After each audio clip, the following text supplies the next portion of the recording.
Recording in progress. This is the work session of the Provo Municipal Council, Tuesday, May 2nd, 2023. Meetings in Municipal Council are being held in hybrid fashion. That is, members of the public can view council meetings on YouTube or Facebook, or they may attend in person at Provo City Hall. I remind participants to limit side conversations and noise when not speaking to minimize the potential for background noises and conversation to be picked up, recorded, and broadcast. Currently with us, we have Justin Harrison, our Executive Director. We have Legal with Brian Jones. We have Councilor Rachel Whipple, myself, Catrice McKay, Councilor David Shipley, and Mayor Kafusi. And we have Wayne Parker too. Online, we have Councilor George Handley. And we have excused, others are on their way. Shannon Ellsworth said she's going to be late, and Bill will be remote on and off today. The opening prayer will be given by Ginny Smith.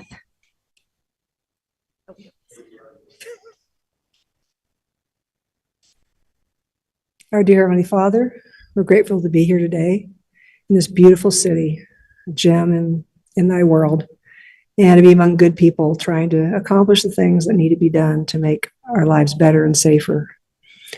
We're grateful for the council members and the staff members and those that will share information. We pray that they will be able to concentrate on the issues at hand, see the big picture, ask the right questions, and be able to go forward with the council meeting today, feeling fully informed and being able to do the work that needs to be done here.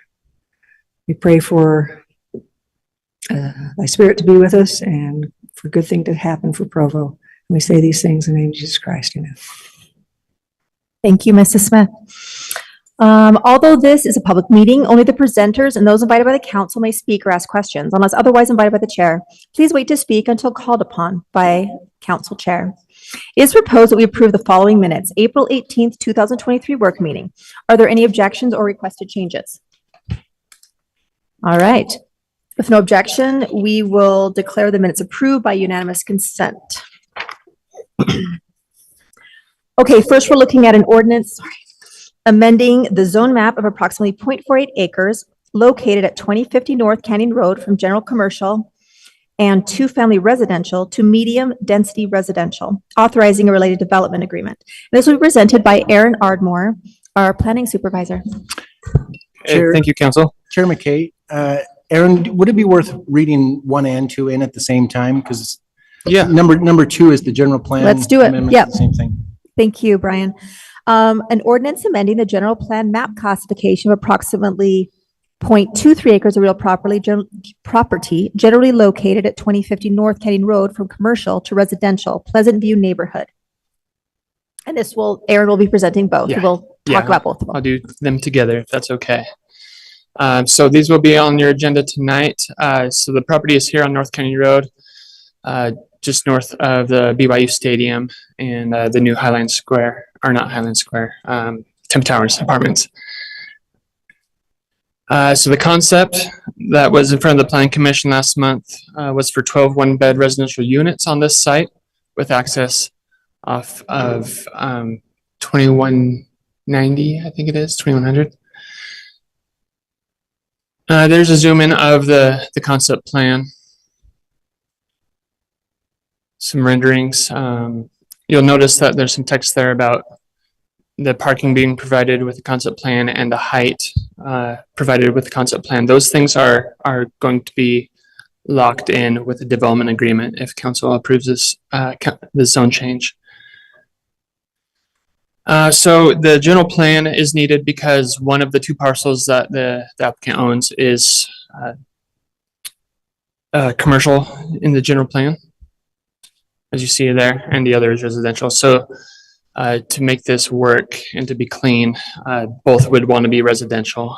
So as this applicant started to meet with us, they brought forward a plan that was a lot more dense than this, asking for a HDR zone and for 3 stories.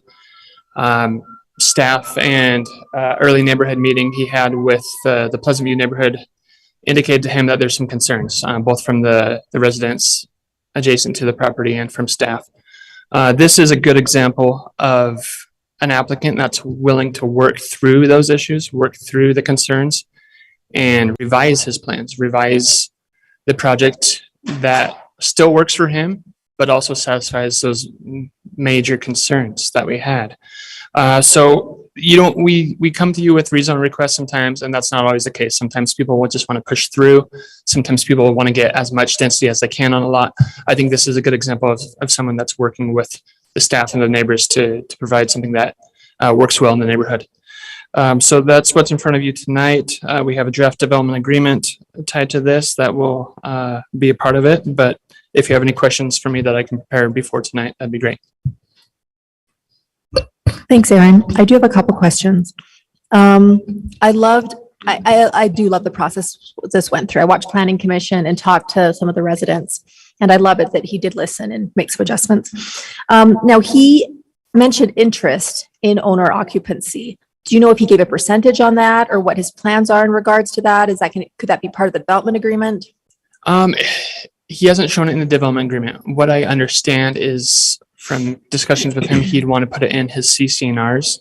So when he comes back for a project plan and or for a plat, if he does a condo plat, he'd need CC&Rs to go along with that. And he'd have some kind of percentage there that satisfies that concern. I love that. I do think such a unique thing right now is that with pricing the way it is, with interest rates the way they are, and people having a hard time buying homes, I think one of our tools is going to have to be smaller square footage. So even though these are one bedroom, they can absolutely be a place where someone can start building equity and having a home. Could we put into development that I would like to discuss, if that's possible, put in the development agreement that the CC&Rs do have that aspect to them? We can bring that concern forward to him at tonight's meeting, and he could address that. Okay. Yeah. Another question was, we thought about this with the Dairy Queen when we did the sign at the Dairy Queen. I'm wondering what the signage will be at this property. And I'm also wondering about the driveways in the back, the parking, which is great in the back. And I'm wondering about, because I'm sure most parking lots have higher lights. I'm wondering about the lighting and hitting those townhomes behind them. You know what I mean? And even the complex itself hitting windows. Like, I wonder if that's been thought about or what the idea is there to make it good quality of life for sleeping. A couple things with that. He's already indicated that the sign will be very minimal because he would be doing kind of one bedroom for sale units. He doesn't need to broadcast that like some other for rent products do. So we're not concerned with any kind of wall signage that he would bring forward. The lighting in the parking lot would have to meet the code.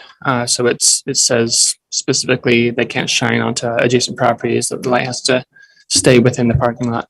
So that's also should be satisfied by the existing code that we have. And at 2 stories, with the 2-story condos to the east, they're even up on a slope a little bit. So I don't even think that should be a visual concern for them. Okay, that's great to know that's in our code. Anyone else have questions? Councilor Whipple. Yeah, I just wanted to reiterate the concern about possible owner occupancy, that those are for sale. I saw that Paul Evans spoke glowingly of this project. He mentioned owner occupancy. It was talked about in the planning commission meetings. And I appreciate that this has been a developer who's worked with us in good faith. But I know sometimes markets change and things like that. And I really, really would love to see as many of these as possible be for sale. And maybe if they have like a right of first refusal in case they have to sell it in a few years to go back. I just don't want them to be purchased and then rented out with no strong management or things like that. Sure. Thank you. Thank you. Do you know if the owner will be here tonight? Yes, he will be. Okay, great. Okay, anyone else? Okay, thanks, Aaron.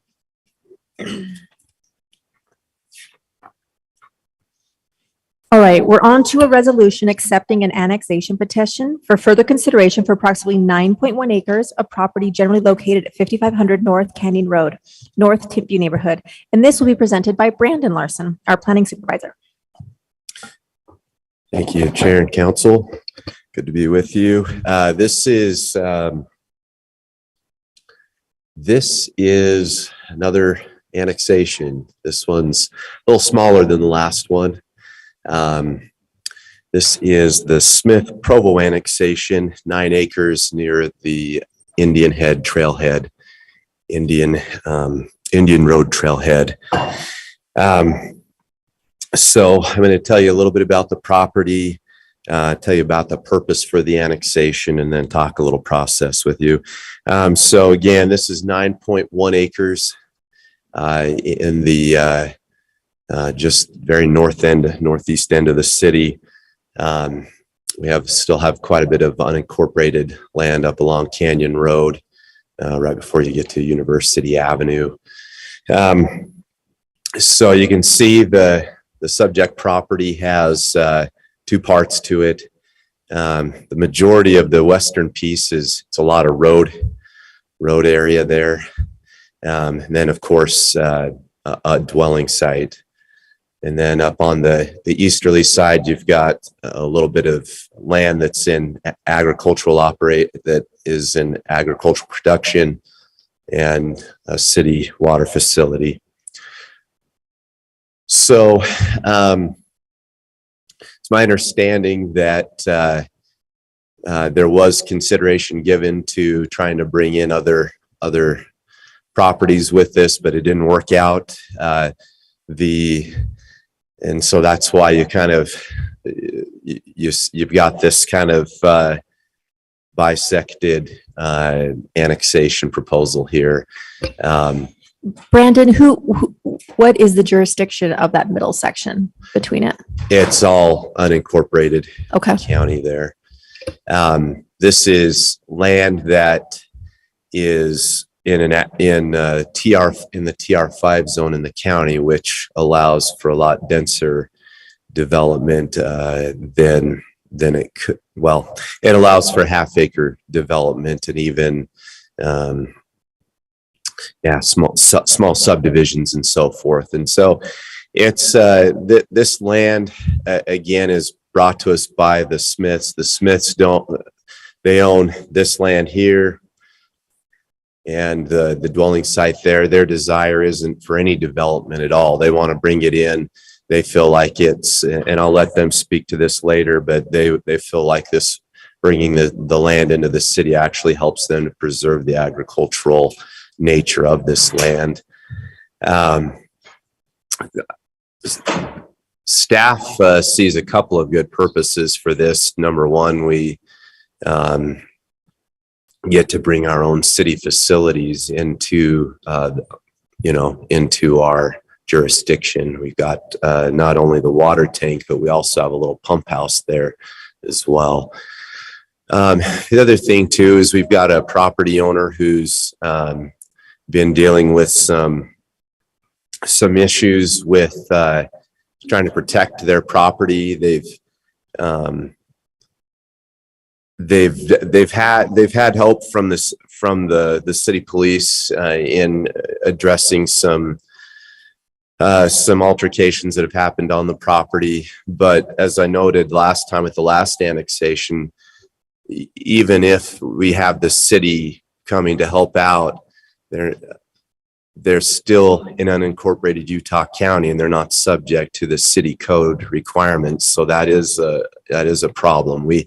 Until we bring that land into our jurisdiction, they can't benefit from the provisions of the city code.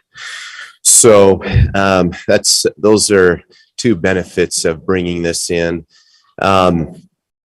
It's typical when we bring an annexation to you. The last two we brought to you are not typical, but in a typical situation, we would bring a development plan forward as well as kind of a list of water that's tied to the property. We haven't done either of those. There is no development proposal, and the applicant hasn't provided a list of water attached to the land because again, the idea isn't for development.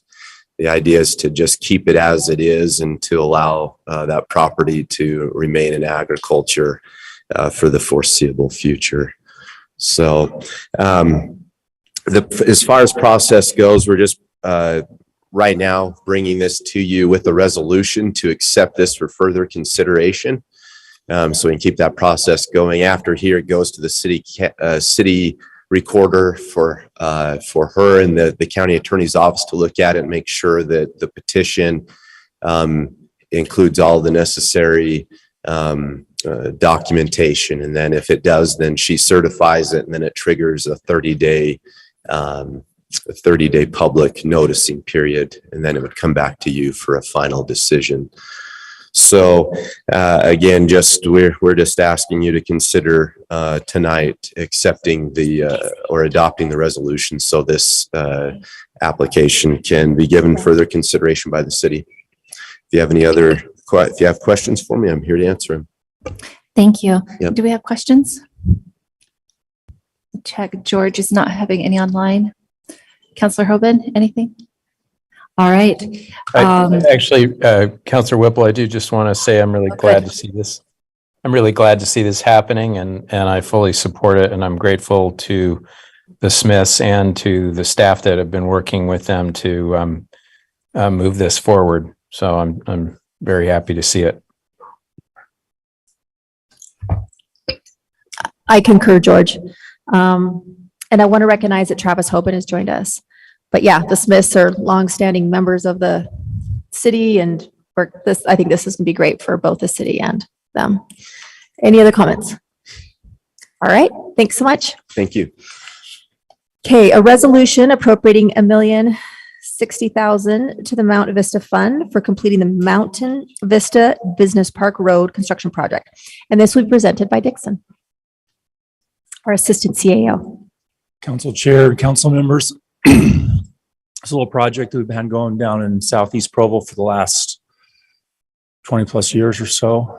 This is probably the last road section that we'll be building, and we were able to successfully be awarded a matching grant from the EDA, the Economic Development Administration of the Department of Commerce. The project, when it was first anticipated 5 years ago, was $3.6 million. At the time, we actually had some funding as a part for the matching grant back then, and we've now expended that portion, and we need this $1,060,000 to finish out the project. They will reimburse us half that 3.6. And this is also from the fund balance of sale proceeds at Mountain Vista. So we're just requesting that you appropriate the funds so we can finish out the project. They've actually paved. If you haven't been down there lately, I'd encourage you to drive down through Mountain Vista. That the road is actually, so this is an older picture 2 weeks ago. That's all blacktop now, and it'll provide access to a bunch of new businesses. So yeah, that's the request. Thanks, Do you have any Dixon. questions for me? I did have one question. I'm just wondering, when we get the 1.8 from the grant, I assume it'll just go back into the fund balance of 276? Okay. Any questions? All right, thank you. Thank you. All right, well, that puts us back on track. Thanks, Dixon. All right, a presentation updating the council and public on accessory dwelling units. And this will be presented by Scott Johnson, and he is our zoning administrator.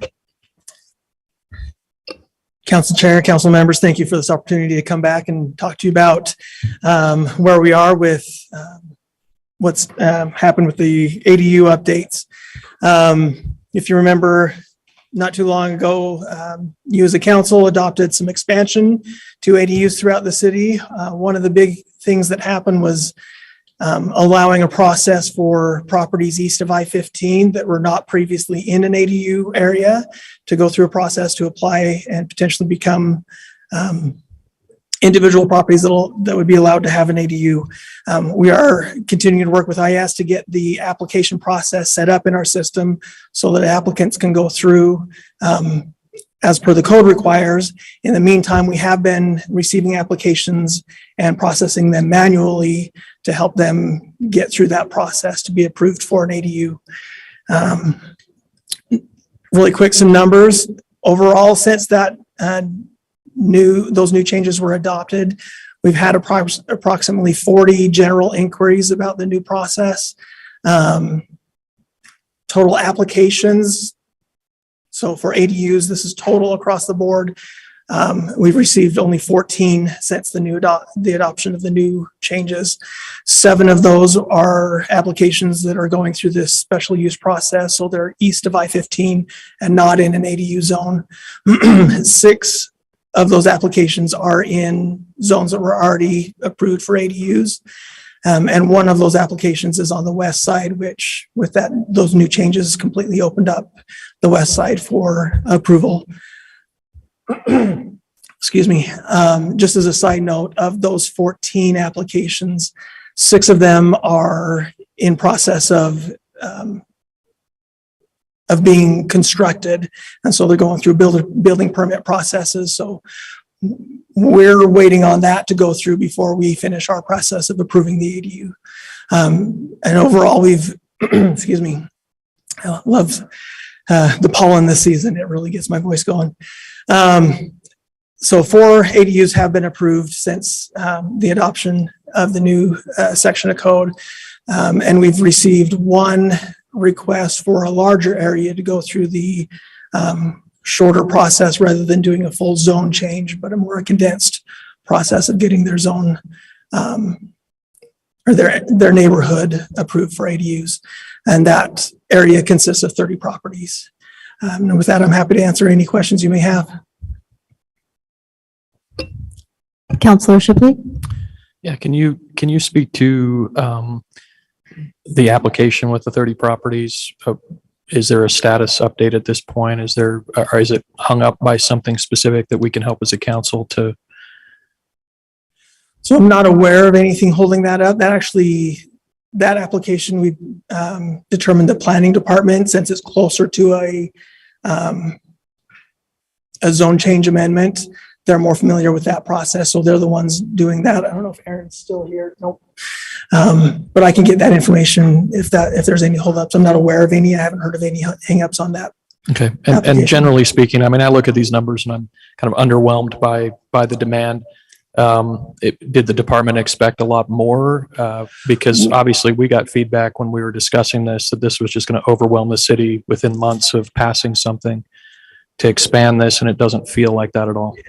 Absolutely. As a staff, when we were looking at it, we didn't feel, based on studies that were done in other cities, we didn't feel it would be an overwhelming experience to expand it. And we haven't been overwhelmed at all. I mean, only 14 applications, that's right on par with our standards number of applications we receive per month. Maybe a little bit increase, 1 or 2 more, but that's by no means overwhelming for us. And the entire west side of I-15 could potentially move forward with an ADU at this point, and Right. You've had 1 application. Correct. Okay. Okay, thanks so much, Scott. Anyone else have a question? All right, we'd like to recognize Counselor Shannon Ellsworth has just joined us. Oh, sorry. Counselor Whipple has a question, Scott. Absolutely.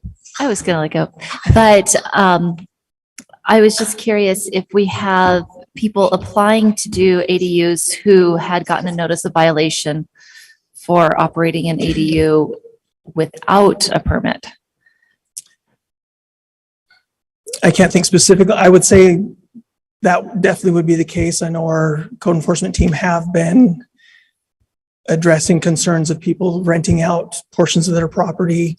I can certainly look and see if any of those are specifically based off of enforcement.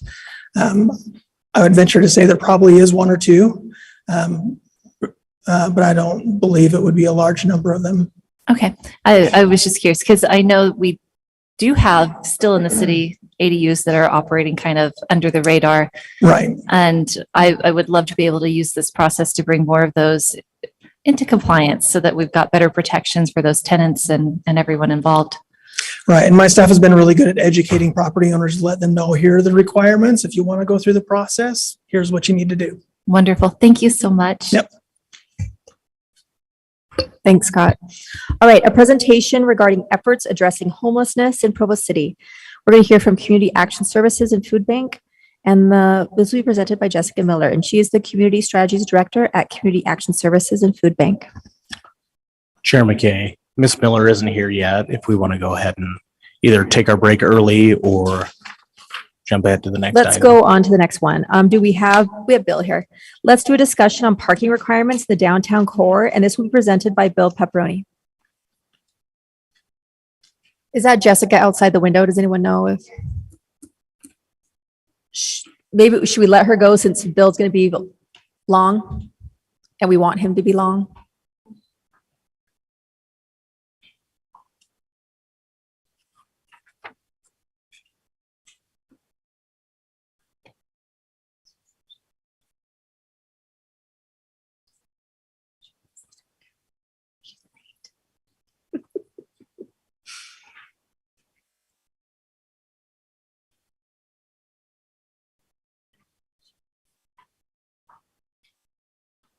Yeah, we are running it. Oh, While we're waiting, I'm just going to take this opportunity for a technical reminder / update. So the microphones on the dais have been replaced with a different style of microphone. At the last meeting, you may have noticed a little bit of like a hum or like some feedback. It's because your microphones weren't being turned off. And so it was picking up the audio from the room. And so there was a little bit of feedback. On the new microphones, you'll see instead of on the pedestal, at the base of the stem, there's a silver button. And so there's a green indicator light when they're on. So just make sure to turn them on and off there and you'll be good. Thank you. thank you, Elizabeth. That hum was very annoying. Jessica, we are running a little early. Are you okay to go right now? Sure. Yes. Thank you. So again, this is Jessica Miller from Community Action Services and Food Bank. Yes, hi. I'm excited to be here today. I'm excited that you're interested in learning more about kind of the issue of homelessness and the barriers and needs that those that are experiencing homelessness are facing. Just one second, let me.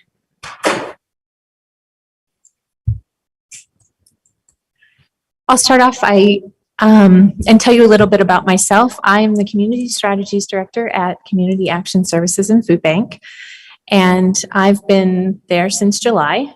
And so I'm relatively recent, and it's been really interesting and eye-opening to learn more about this population in Provo. So community action itself has been around since 1967. And community action agencies were started as part of President Johnson's Great Society. And their whole focus is their anti-poverty. And so they look at the different populations and they're meant to be community-based. So they look at the community level, what the needs are in the community, and then they strive to meet those needs. And so I just wanted to, in my presentation, I want to go over who we are and who we're serving, what their needs are, and what we do to address those needs, and then how you can help us. So we're really focused on self-reliance. And so we like to provide assistance, but we do so with the goal of self-reliance. And we focus our efforts around our goal of helping each resident have safe and affordable housing, healthy and life-sustaining food, adequate economic opportunities, and people in their life they can count on. So we really aim to build resources for people and help them build their own resources. So I wanted to provide you with a little overview of who we've helped in Provo. This is in the last year, since last April through March. And overall, in our service area, which is Utah, Wasatch, and Summit counties, we've served 16,707 people. But you can see that 7,000 of those were from Provo. So 48% of who we've served in the last year have been in Provo. And our main building is located in Provo. We're down just south of the Front Runner Station. And we have our food bank there. We have a food pantry there. We have 5 other food banks in our service area, 1 in Springville, 1 in Orem, and then 3 on the back in Heber, Colville, and in Oakley. But 30% of those that we've served in, yes. Regarding those stats, I was just curious. So are you saying, do you check if they're from Provo when you help them in Provo? Or are you just saying 48% were helped at the Provo building? Right. And we do ask for where they're from. And so when they do the intake with us, they indicated that they were from Provo. Okay. So it could have been some Provo people even at the Springville one if they were from Provo. True. Excellent. Okay. Yes. Thank you. Exactly. And so a third of those that we served from Provo were children. Also 11% had a disability or were over age 55. And then there were 58 that were active military or veterans.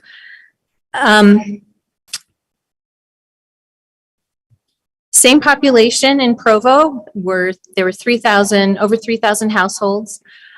We ask for income information, but they're not required to give us income information. So we have a stat of 77%, but we anticipate that it's actually much higher than that in the 90s, because historically in the past, that's been the case. But a fourth of the people that we've served from Provo have been homeless individuals, and 3% have been temporarily housed.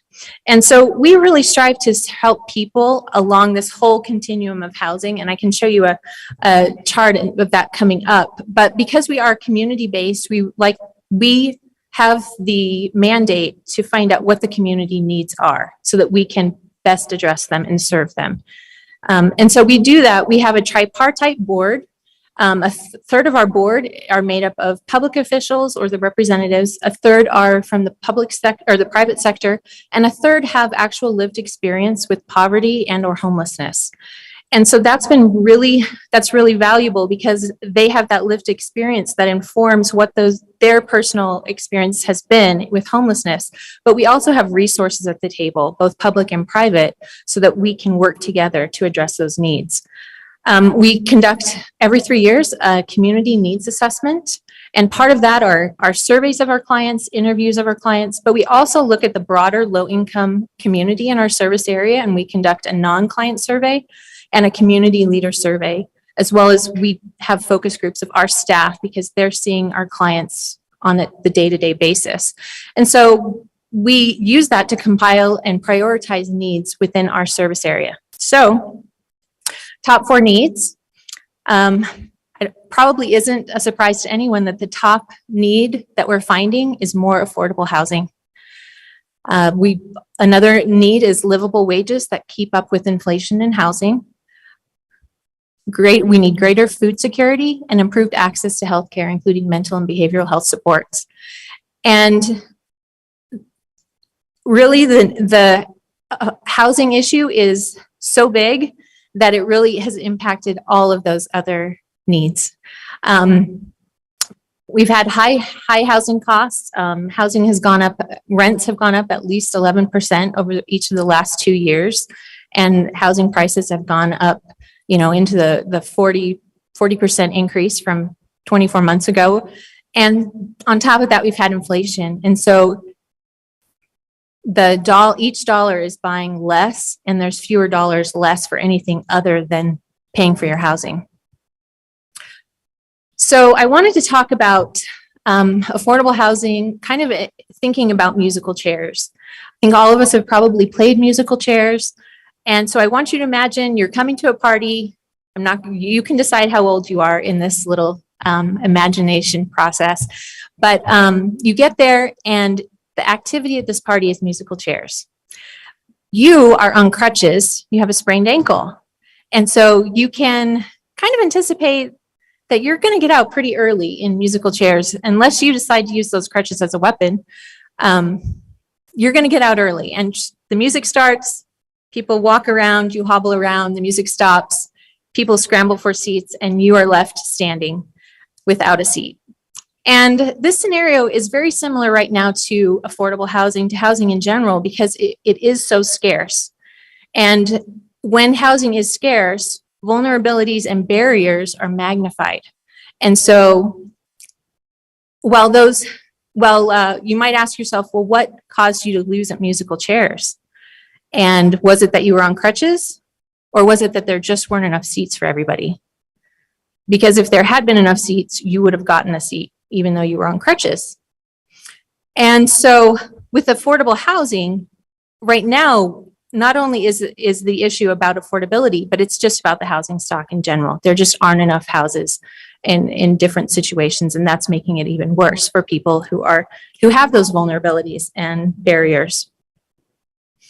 So in what we are doing is we are providing pathways to self-reliance all along this housing continuum.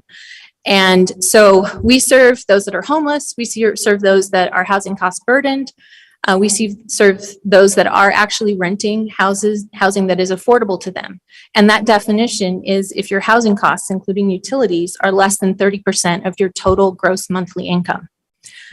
And then we also are serving homeowners. And so we have a number of different resources here of different ways that we are serving across that whole continuum to help people be self-reliant. And so I'll go into those further with you here.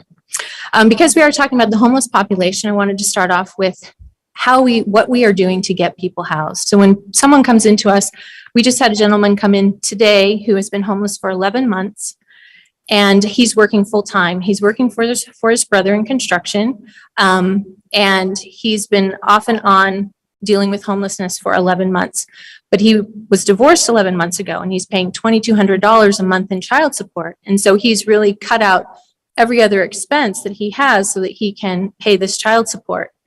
And so we have been able to provide him with emergency motel vouchers, which is the mechanism that we have in place to provide emergency shelter for individuals. So in the last year, we have provided 377 motel vouchers to Provo residents. 377. And so one thing to realize when a family or an individual comes to us, their personal situation is very unique. Not everyone is homeless for the same reason. And their situation has brought them there. And we really try to do diversion first. We have funding actually to help kind of talk through with people when they come in. Is there a family that you can stay with? Is there someone in your neighborhood? Is there somewhere else that you can go? Because the shelter system is kind of the last resort. We have a couple of motels here that we have vouchers that they provide us with vouchers, but especially for children, it's not a very good situation. And so we really try to help brainstorm with guests about where else they can go so that they can be sheltered but not be in the shelter system. And so that number is just people that we have actually given vouchers to. There's a larger number of people that we've diverted away from shelter and that they've been able to receive, supports through their own neighborhoods or families. But while we have money to provide the diversion efforts, we don't have money to compensate host families. And that's one of the barriers that we found is that oftentimes a family may be able to take them in, but it comes with a cost. It's an increase of utilities, it's an increase of food. And if they aren't in a position to cover those costs, then there's a chance that they'll say no. And that does turn out to be the case sometimes. And then they do use the vouchers. That's interesting. I've never thought of that before. So you're saying there are people that have been absolutely willing to have the individuals or families come stay with them, but they need to be compensated in some way. Right, because they have the same situation of having to meet their own bills. And, especially if you're talking about a situation where someone's coming from intergenerational poverty or they don't really have close relations or friends that have economic means, you're kind of dealing with maybe other people that are also themselves on the verge of one catastrophe puts them out of their housing as well. So I could see this also becoming a zoning issue, right? Because then it comes down to or occupancy issue. That's a good Houses point. becoming 2-3 families, if they're not related. I mean, some would be related, which would be, like my neighbor has 4 families living in that house, but they're all related, so that works. That's just interesting. Well, And you have no means of your grants and stuff that are appropriate to use in that way. So you're saying that's a missing tool. right, exactly. And I'm glad you bring that up because that is another reason why some people do not take in other people because they're restricted with their leases to having people stay with them. And so they're stuck in a catch-22 where they have a willing heart, but it puts them at risk puts their own housing at risk. Exactly. Counselor Shipley. Sorry, was on the last slide. Takes me a while to process. Can you give us some context for that? A little bit more on just trying to think of what that actually means. Do you guys have more vouchers that would be available and you're trying through, what you refer to as the diversion, process. Obviously, you're trying to go through that process first, but are there lots more vouchers and diversion is so successful that we don't get to that point most cases? Or are we really limited in Provo by how many motel rooms there are, how many vouchers are available, and hardly anybody's actually getting those on a relative basis to the amount of demand that's out there? So right now, the funding that we use for vouchers comes from the Church of Jesus Christ of Latter-day Saints. And we typically try to limit an individual to up to 14 days, but we don't give it out altogether. Because typically when someone comes in, we'll hear their situation. We ask for income verification and different things to kind of find out what their situation is. But often when it depends, the gentleman that came in today that I was telling you about, he was employed. But if someone is unemployed, then before we can even send them out to look for housing, they have to have a job, because no landlord is going to look at somebody who doesn't have income. And so we start off, we might give them 3 nights. But as part of that, we've set up an action plan with them of, okay, you need to do this, this, and this, and then come back and we'll see what you've done and we'll go from there if we're going to give you more nights or if your situation has changed. And so the vouchers we know are in limited supply. And so we really try to divert people away from them because we know there is a limited quantity. And last year we did have, it came about pretty much, we were on track with what the demand was in the amount of vouchers that we had, but that involved diversion. And so as we continue to do this diversion, what we are finding is we really try to focus on prevention, because it's so much cheaper and it's so much less traumatic for the individuals and the families if they can stay housed rather than becoming homeless. And so, so a lot of our work is going into preventing homelessness as much as we can and diverting away from shelter. Can I ask a question? So you mentioned that all these vouchers are from the Church of Jesus Christ of Latter-day Saints. So what if, and you say you're kind of within your number, that's the numbers are not way off. I'm just wondering what the process is and the number that they give you. Like, if this year you were 100 short, do you meet with them annually? And they would change those numbers? I'm wondering what that process is, the review process with them.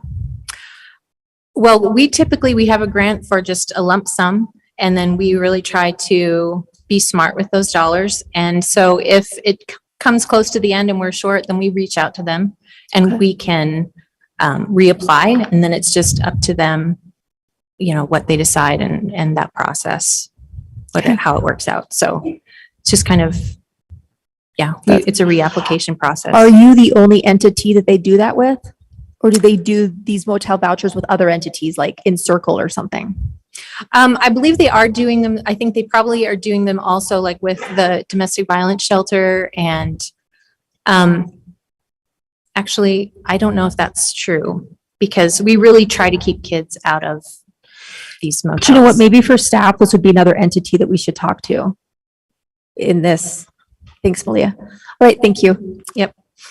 And so like I was saying, then with individuals that come to us that are homeless, the first step is to get them shelter so that they can kind of work on this action plan to find work if they need to find work, or to apply for jobs. And so we no longer even say, look for housing, look for work. We say, apply for work, apply for housing, because we really want them to be proactive and to show that they've actually applied. So if they do come back to us and they have found a job, and then they can get a proof of income from their employer and take that to landlords when they apply, and they are eligible to receive first month's rent. We can do rental and utility deposits, application fees, as long as their income is less than 200% of federal poverty guidelines. And this is all dependent on funding availability, because this is all coming through grants. And so we're receiving HUD funds, we receive FEMA funds, TANF funds if they have families, and we're able to get them rehoused. Melissa, you said TANA fund? I've never heard of that. What is It's that? temporary assistance to needy families. And that's another federal? Yeah, it's federal funding, and it really is focused on services to families. And so this is for families who are homeless, to help to get them back into housing. Through the Church of Jesus Christ of Latter-day Saints, we also are able to supply them with furniture vouchers. It's a one-time, lifetime benefit, where if you're going into a new apartment, you need basic furniture. And so they're able to go to DI and get furniture in that way. Okay, and so this is what the income limits are for 200% of federal poverty level. So a family of 4, their income would need to be $55,500 or less to qualify for that funding. Okay, so then going back to this issue of affordable housing that I mentioned is paying less than 30% of your gross income on housing. Last month, April 2023, the average two-bedroom apartment rent was $1,370. And so many landlords and property managers are now requiring 3 times your rent, your income to be 3 times what your rent is, which means they would need to be earning $4,110 a month and an annual income $49,320. And realistically, many of the people that come to us are not earning that. And so that's a barrier that they're finding, is they're not finding landlords and property managers that are willing to rent to them. Now, we have sent out surveys and we're working on reaching out to them. And so we are finding some, and we are in the process of compiling a list of landlords who are willing to work with us. And we've reached out to the Provo Housing Authority, the Housing Authority of Utah County, and others who also work with landlords. And we are compiling our list together so that we can pool our resources. But in this market, it's incredibly difficult to find landlords who are willing to offer things at rents below market, essentially. And through the Housing Authority, you can receive Section 8 vouchers that also they strive to make sure your rent is at 30% of your income. But there's caveats there, because even with those vouchers, rents can exceed the maximum of the voucher, and then they're out, the voucher isn't going to help them either. Counselor Ellsworth has a question. Thanks, Jessica. These are county statistics, is that right? Right, because the Provo Orem metropolitan statistical area is the whole county. Okay, yeah, I just wanted to clarify that. And I understand this is a regional issue. I just wondered, do you have any idea of where Provo is comparatively to the region, to the county? Would we be a little above on one or a little below on another? As far as the rents? Yeah, would our rents be higher or lower? I mean, I'm trying to think, like, we have college housing, so maybe it's less than Santa Quin, but we're not as far out of, the metro area as Santa Quin, so maybe it's higher. Like, do you have any concept of? I personally don't. Okay. And this is a really good question, because it really would be valuable to kind of have some type of inventory, right? But also, on the other hand, logistically, it's very difficult to accomplish. I know last fall, I started putting together a survey that I sent out to over 300 landlords, and I got 17 back, just kind of asking about, okay, what units do you have available? What are the rents that you're charging? What is your application and screening process? Who do you work with? Who don't you work with? And since that time, I've been reaching out to them individually on the phone and then saying, I have a survey, will you fill it out for me? And I'm getting a lot better response rate, but it just takes longer, right? So I'm hoping that is a really good question of what is out there, what are the rents, but also with the way the market has been the last couple of years, rents have just changed so frequently, vacancies have been snatched up so quickly that it's really hard to keep a heartbeat or a pulse of what's out there and what's available. So it's a good question. Okay, so we talked about these barriers. One barrier we talked about was low income. Another is poor credit. If you have a criminal record, if you're undocumented, if you've had a prior eviction. In the survey that I've just been getting more, feedback from landlords about, I was asking, do you require a cosigner? Do you require a higher deposit? Do you just not work with them? And a lot of them are, on a case by case basis, but others, prior eviction, there's a lot that they just won't even work with you. And unfortunately, housing isn't like a luxury, right? It's like if you have to live somewhere, and if there's screening processes and application processes that are eliminating you altogether, that's a problem. And I don't have the answer for it. It's hard for our caseworkers when people come in and we don't have an answer for them. very hard. And so what we do try to do is we do try to remove barriers. We try to help them increase income and find different ways to support themselves. We have a commercial kitchen with a business incubator, and so they're able to free or at a lower cost, depending on their income. If they have the skills to start a food-based business, then they can use the commercial kitchen for free until they get on their feet and we've had some successful businesses start that way. We have our community gardens that teaches gardening skills and provides them with a place for them to garden and to stretch their budgets so that more can go to housing. And the Provo City has been very generous in donating the land for our community gardens. And so we're very grateful for that. And actually in our Franklin garden, we are expanding capacity. All of our gardens are full this year. All our plots are taken. So we're really excited about that. We also provide financial literacy classes, and this is available, the whole gamut of the people that we serve, and often is built into the action plan when individuals come to us for assistance so that they can learn about budgeting, about saving, about how to improve their credit or to eliminate debt so that they're in a better financial situation and can be better applicants on housing and for their other financial goals. We do provide homebuyer education classes, and then we provide the Circles Initiative. And I don't know if you are familiar with that, but that is, it focuses more on those experiencing intergenerational poverty, and it seeks to help them achieve to build their income up to that 200% poverty level. And it's the whole process is, it can take, a number of years for them to work up to that point, but we do strive to help them in that way. Melissa, with the homebuyer education classes, do you educate them on the CBDG grants that we have in the home grant options we have as far as?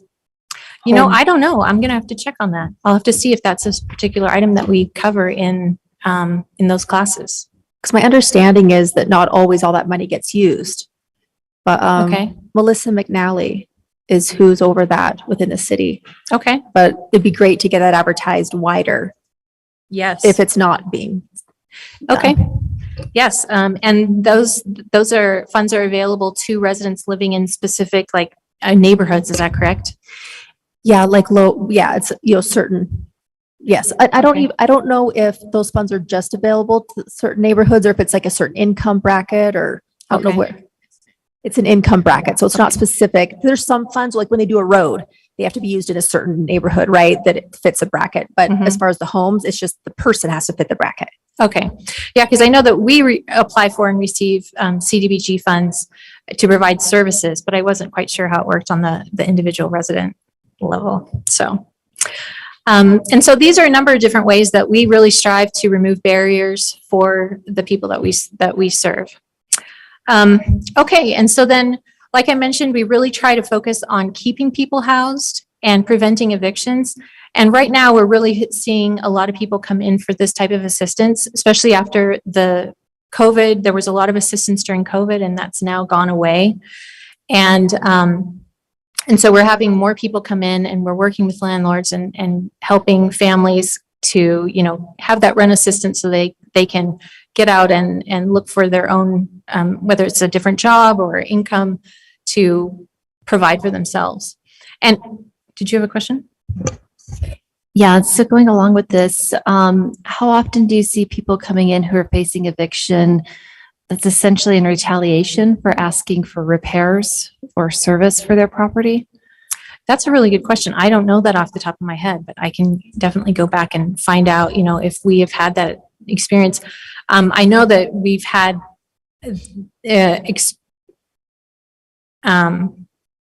actually, what I was going to say doesn't really apply to what you were saying, so I won't say it. But I'll have to find out the answer to your question. I've run into this question a lot at the Family Justice Center, where people are coming in asking landlord-tenant questions. And part of the problem is most rental contracts are month to month, and the landlord can just decline to renew or can evict them with, just the 30 days notice.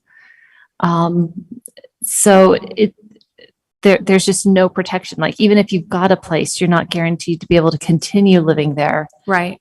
The other question I had was, if someone is on Section 8 vouchers and they end up getting evicted for one reason or another, does that then hamper their ability to participate in the Section 8 voucher program in the future for a period of time? Well, we don't actually offer the Section 8 voucher program. That's through the Housing Authority. So I don't know that specific answer to your question, if you can get in again. But I know if they have been officially evicted and it's like on their record, it's going to definitely impact their ability to find housing in the future, just given the landscape of kind of how landlords feel about our evictions. The only thing I do know is that if they have any back money owed from that eviction, they have to pay it all off before they can get into the system again. Okay. Thank you. But I appreciate you bringing up the point about renter protection, the lack of renter protections, because we do find that to be the case. And we do offer like a tenant responsibilities and rights and responsibilities class. But especially given the fact that there was such low vacancy in the area, often renters are left with what's available. And so they aren't really, often in contracts, it'll say something to the effect of, you know, the renter has had free choice in choosing this housing, and ultimately that isn't the case. You take what is given, and if they aren't willing to amend a lease, you're stuck with the terms of the lease. And often there can be a lot of predatory things in lease agreements. And there aren't a lot of protections for renters. And that makes it difficult if they do get into trouble. And so we do try to provide that rights and responsibilities class so that they know ahead of time, what are my responsibilities? What do I do? And they can prevent that getting in those situations by knowing what their responsibilities are in the first place. So with the rental assistance that we do provide, as it is indicated here, it does require a written documentation of imminent eviction. We provide mortgage assistance through a number of different states, city, state, and federal sources. And more of that has become available on the state level. And so we're grateful for that increased mortgage assistance. And then another way that we help keep families housed is through our food banks and our food pantries. Because as families don't have to buy food, they have those funds left that they can divert to housing. And we ask clients to self-report that their income is at or below 185% of the federal poverty level. And then we have our food pantry just down here. And we distributed, I'm going to pull up this stat for you. Over 5,000 pounds of food just in our 6 shelters last year.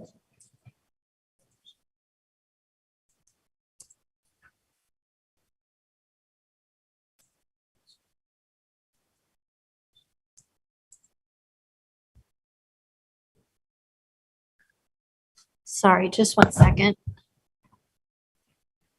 But just in 2022 compared to 2021, the visits to our food pantries have gone up 121%. And we are on track this year, 2023, to far exceed that. It's kind of blows our minds that compared to March of last year versus this year, it's like 4 times as many people are visiting our food pantries. So food insecurity is an issue that is real in our community and is being experienced by a lot of individuals and families. Jessica, I was told once that you could donate food that was expired to the food bank, and I'm trying to remember, is there like a 4-year window on the expiration date? I want to say it's 3 years. 3 years. Mm-hmm. Okay. Yeah. Just in case anyone from the community is listening, and for my own benefit, I would hate to waste food that could be circulated in our community. Well, and I appreciate you bringing that up because I know there was a big food drive in March. I don't know if any of you heard about it or participated in the food drive. We do have another food drive coming up in May through the postal workers. They do an annual food drive for us. And so we're hoping to get a lot of support, but really we need support all year round. We have, because of the increase in people coming to see us, the capacity of our food bank has been down for months. And so we really are dependent more and more on these private donations. Okay, I believe Rachel Breen is listening. And if we could include the information on your food drive for May in our neighborhood communication and for Hannah in our social media this month, that'd be great. Is there a Sure, I can specific get that day for you. it is? Yes.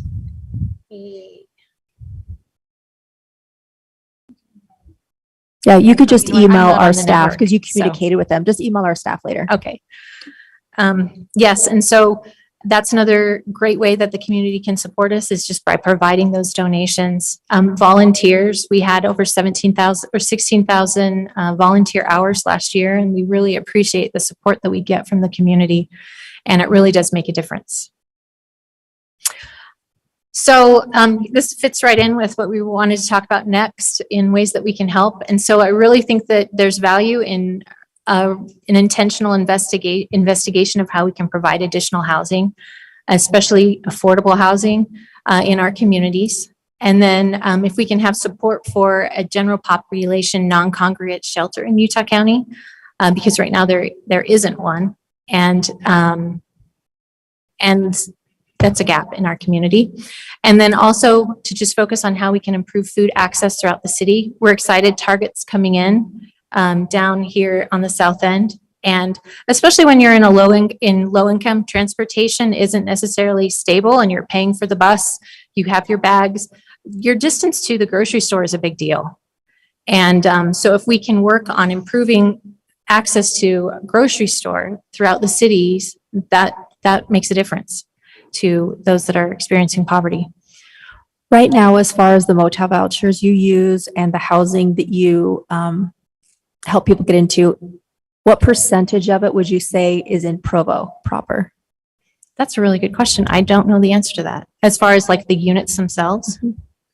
Okay, I'll have to find this out. That'd be great. If you could send that to our staff, that'd be great. Councilor Whipple. Going along with that, I had a question about the motels that you do provide the vouchers for. Do you have any sort of contract with them that sets their rates that you pay per room, or are you paying market rates for these rooms? We are not paying market rate. And we have 2 motels that we use, and we've reached out to other motels and they don't want to participate.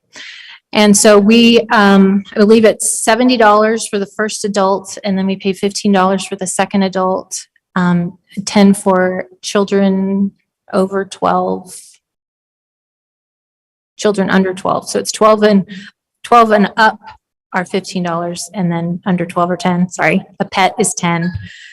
And so it really is kind of a catch-22 there with the motel vouchers, because we are limited with those that are willing to work with us, and they're of course limited because it's a business.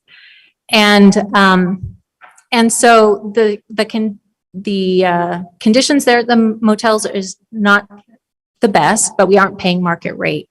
And so often with market rate comes with you need to pay for have something to pay for incidentals. We don't have grant funding to cover incidentals. And so we, negotiate a rate, and they do their best for us, and we appreciate what they do, and they provide shelter to many that need shelter, but the situation could definitely be better.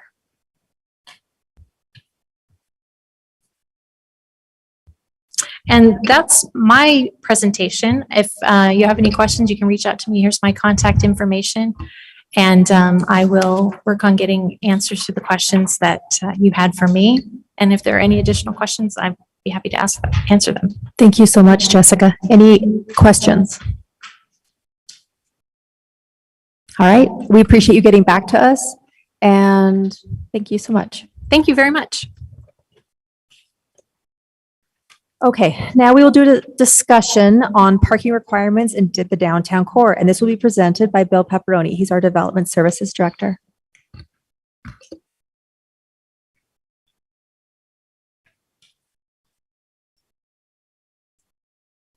First, just to follow up on that previous discussion in relation to the question Ms. Ellsworth asked, about once a year, I survey the apartment buildings downtown to check rents, and I did that about 3 months ago.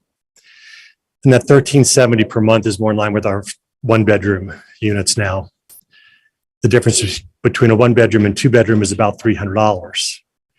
So the rents just keep going up and they keep going up. I'm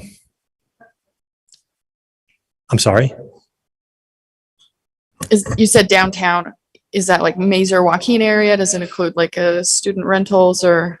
When I check the apartment buildings around that aren't just for students. Okay. Or single students anyway.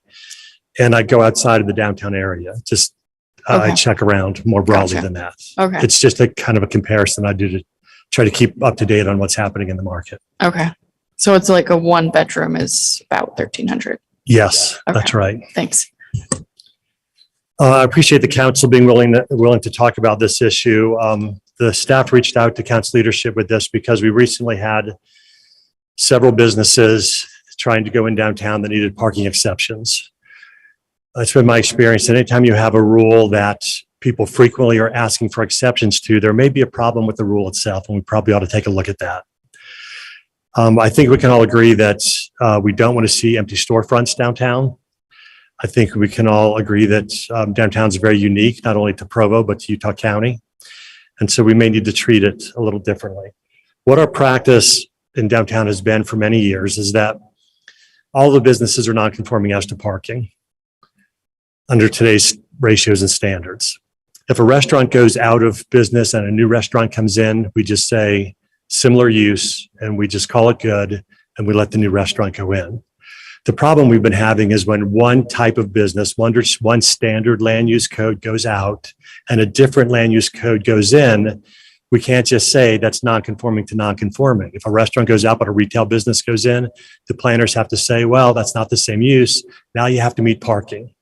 Now the person who wants to rent that space for retail has to go to the planning commission and ask for an exception. The traffic engineers call us, the ones who are going to write that report for the planning commission call us and say, there's 2 on-site parking spaces. How am I supposed to justify 2 on-site parking spaces? We say, well, the only thing you can do is look at what's around it and make some kind of argument for what's around it. But technically by the code, you're only supposed to count what's on-site parking. So anyway, the point of this code amendment is to make it easier for the staff to allow one type of business to go out and a different type of business to go in, and just recognize that downtown is a different environment and people probably aren't going to be able to just park outside their door the business they're looking for. In the entire downtown area, we have just over 12,600 parking spaces. That's public, private, on-street. That's all of them. I think there's sufficient parking downtown. We just need to help our citizens be guided to the public spaces that are off Center Street, which we've been trying to do with our wayfinding. And I think we've made some progress there. And we need to just help people get used to the idea that it is downtown. You may have to walk a block or two, to get to where you want to go. But it just seems problematic to me that we keep sending people to go to the planning commission for a parking exception just to change out businesses in this very defined downtown core. That's why we created a map that was very defined. These are all historic buildings, just right along Center Street, and then a couple blocks, I think up to 3 blocks up University, where there are historic buildings with very limited or no on-site parking. Yeah, that's the map there. So that's the point of what we're trying to do. That's the reason behind it. I'm happy to just answer whatever questions you have. Any questions for Bill? Counselor Shipley.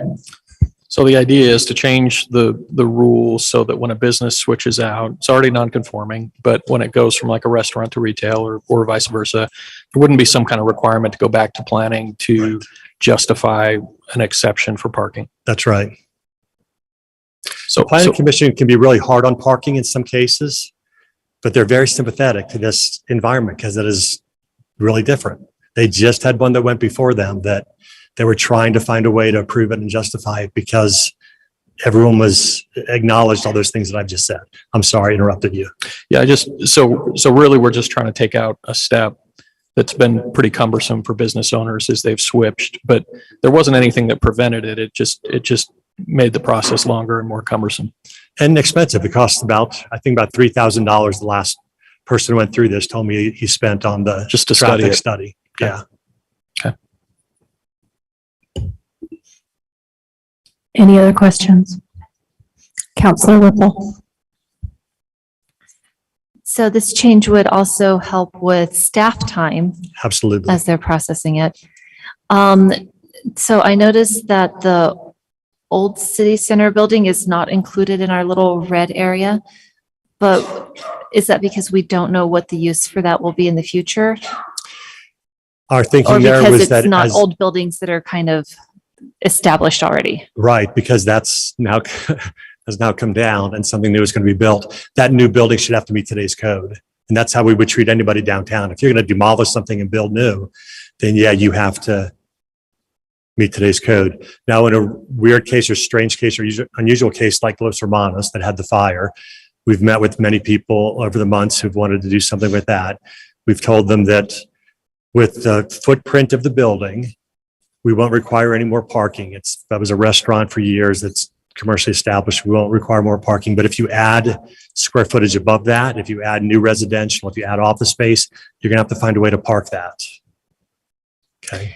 So this ends up being kind of a way to facilitate the preservation of our facades and our buildings and keep those vibrant and in use so that these buildings don't all have to be torn down and have the whole new parking and everything else with them. Yes, we would much rather incentivize reuse than encourage, what's the word? Demolition. Thank you. Thank you. And this is probably clear, but I just want to confirm, Ms. Pepperoni, that your department agrees that this is a positive. Yes. Yeah, Okay. we're the ones who suggested the language. It's in the amendment. Great. Anyone else? All right, thanks, Bill. I had a question. Oh, so sorry, George. Sorry, I'm a Go little ahead. invisible. That's okay. I really like this and support it. I'm wondering, if, Bill, you think that this is even more important if we were to move in the direction of a more pedestrian center street, or even have seasonal pedestrian activities in the street that would, of course, maybe end up obviating some of the parking that's right on the street. Doesn't that make this even more important? Yes, that would be, that would make this amendment even more helpful. Yeah, I'll just say, living for the past several weeks in a European city, the idea of having to walk a block to any place as a problem is Brett giggles to me. That's all. I mean, I think it's wonderful if people walk a little bit in our downtown. I think that's what I would love to see more of it. Thanks, George. Counselor Whipple.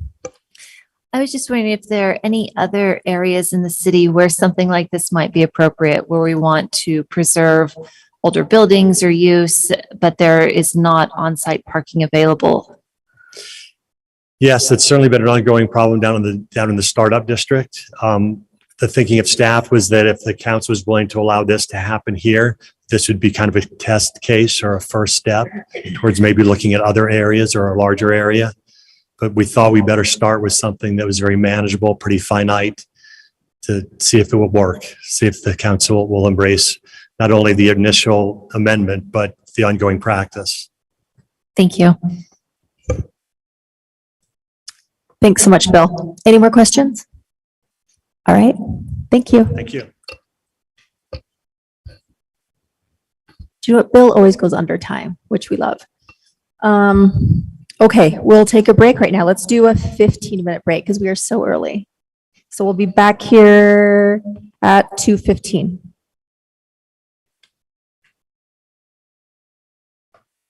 Recording stopped.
He said, I just wanted to say, he said, I walk away. Why did I say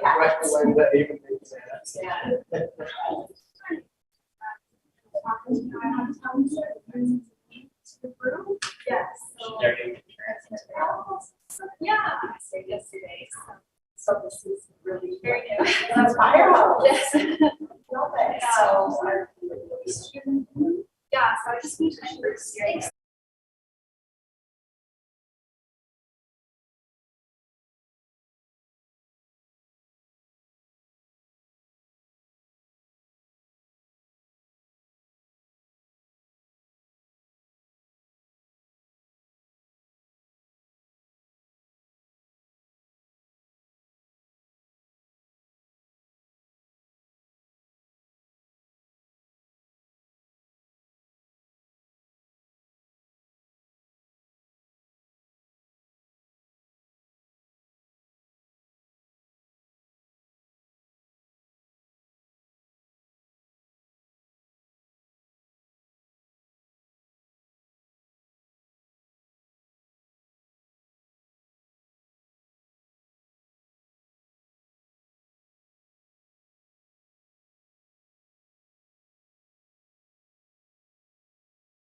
Okay, Recording in progress.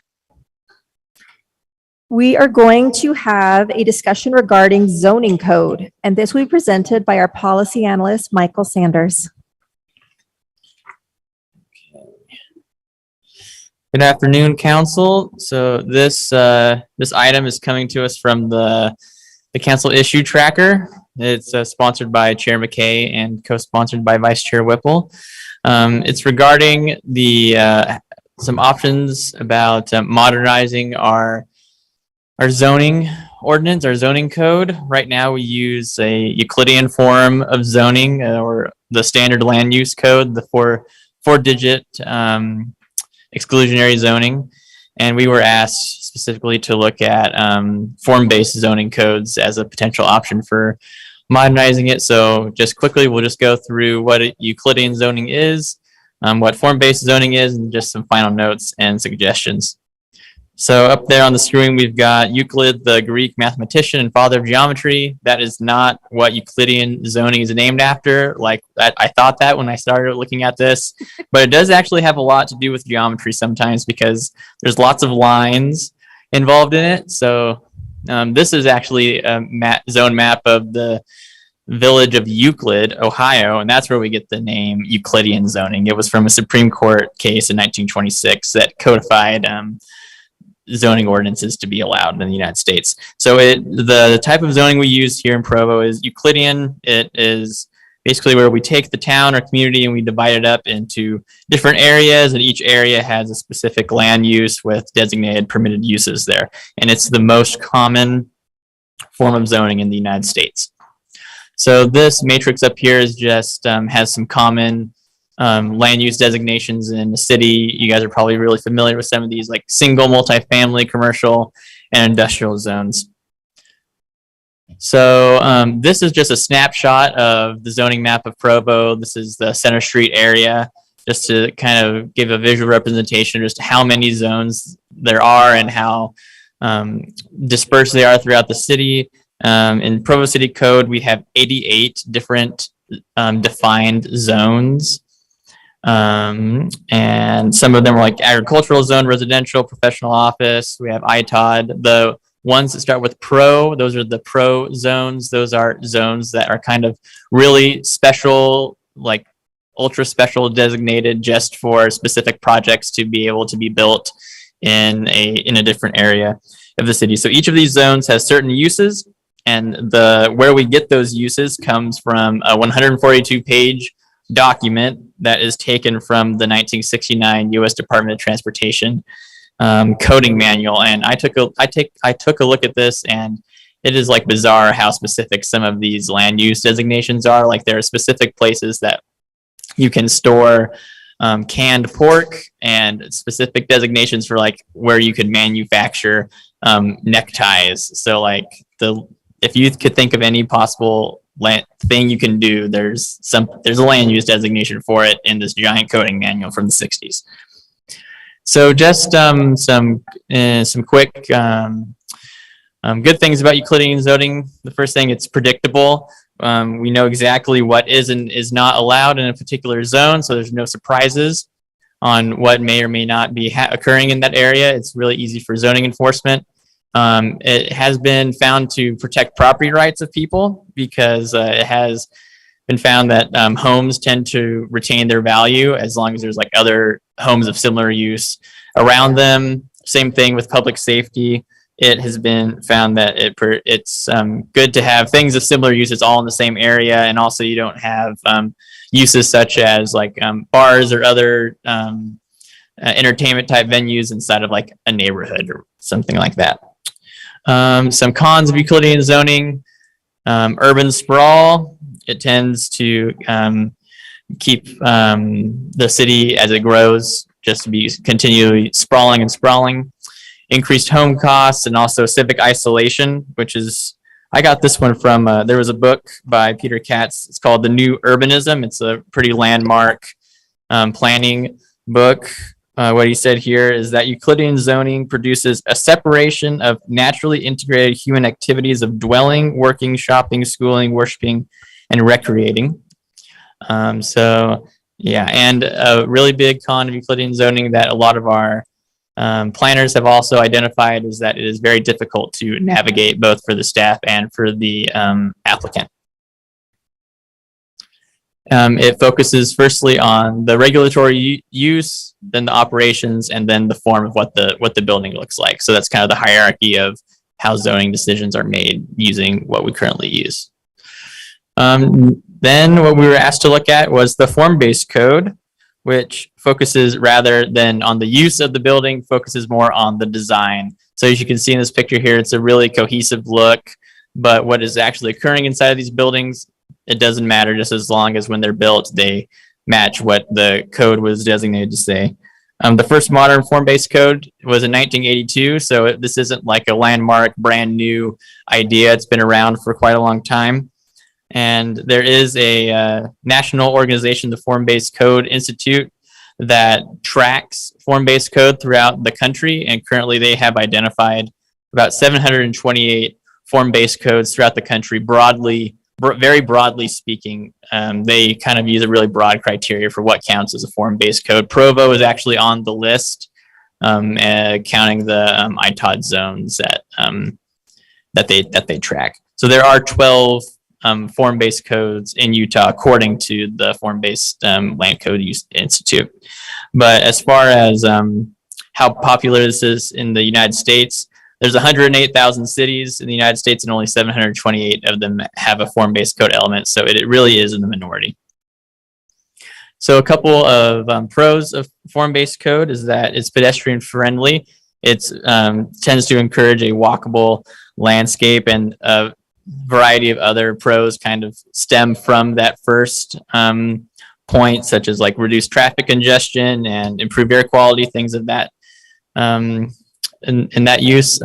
It's easier to navigate for developers rather than having to go through all the different uses and pages of code, as long as the building that they're building matches the design standards, and anything goes.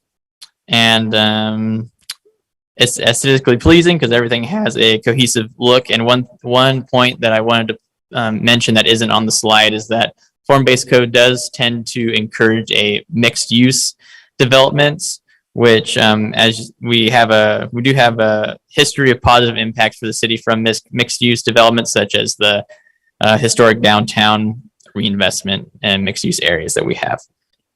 A couple of cons for form-based code is that it tends to be administratively complex. So while it is easier for the developer to navigate, sometimes it has been found that it is more difficult for the staff to navigate when they're making their decisions on approving a application or not. All the staff would have to be retrained. The planning commission would have to be retrained. The city council would have to be retrained on how to approve or deny a land use application of this. It is potentially expensive to create. One example that I found was the Reinvent State Street plan that Orem went through a couple years ago. It costed them about $250,000 to go through that plan of dividing State Street up into 4 distinct zones, and each of those zones were going to have their own form. And it never actually got to the point of actually making the form-based code before it was repealed by the city council later on.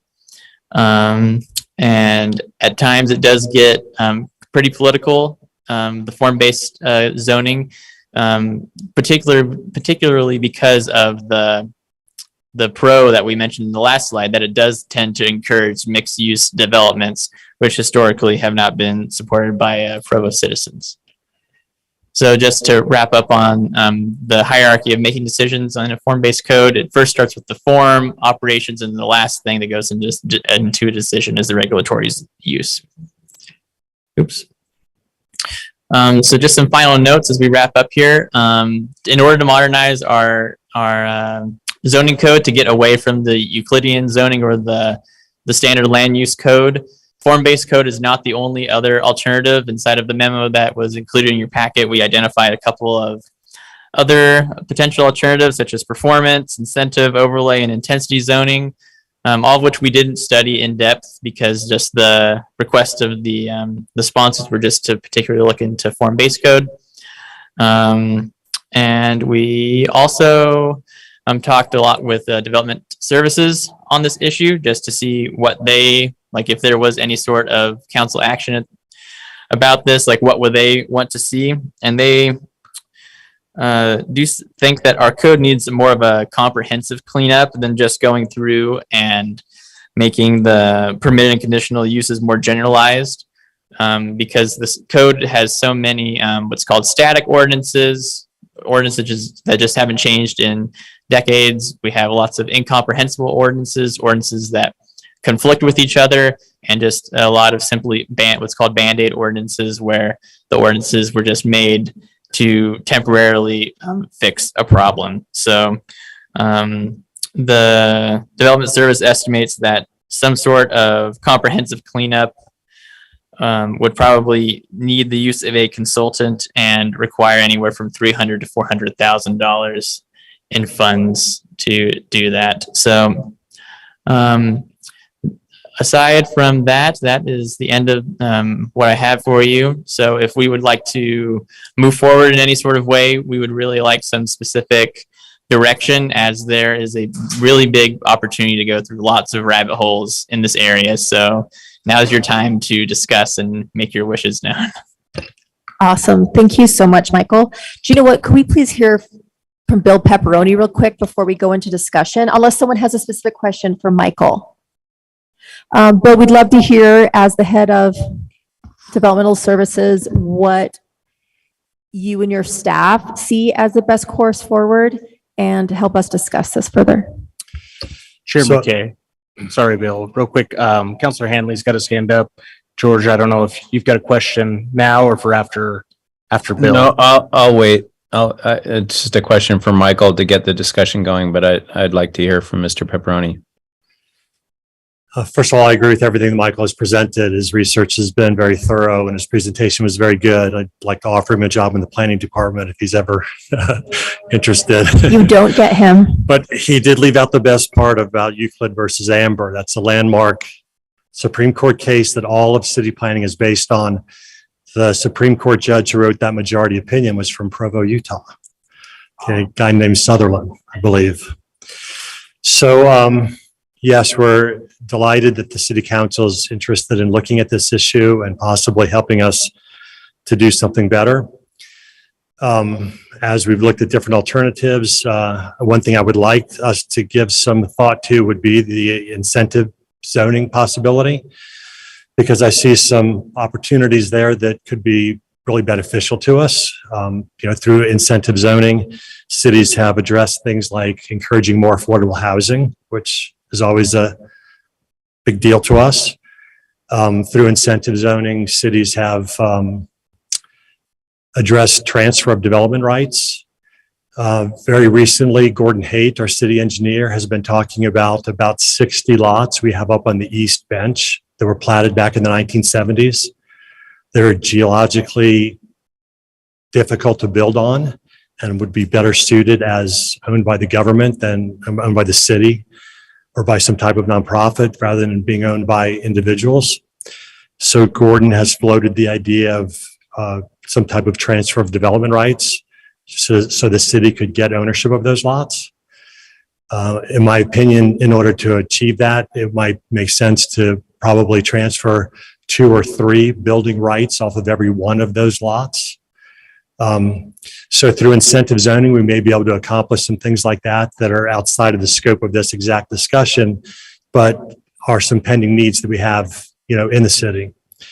Going forward, I would probably suggest that we do something like allow myself and a couple of the planning supervisors to work with a couple of members of your staff and try to outline a reasonable way to proceed if the council thinks you may be interested in funding a new zoning ordinance in fiscal year 2025.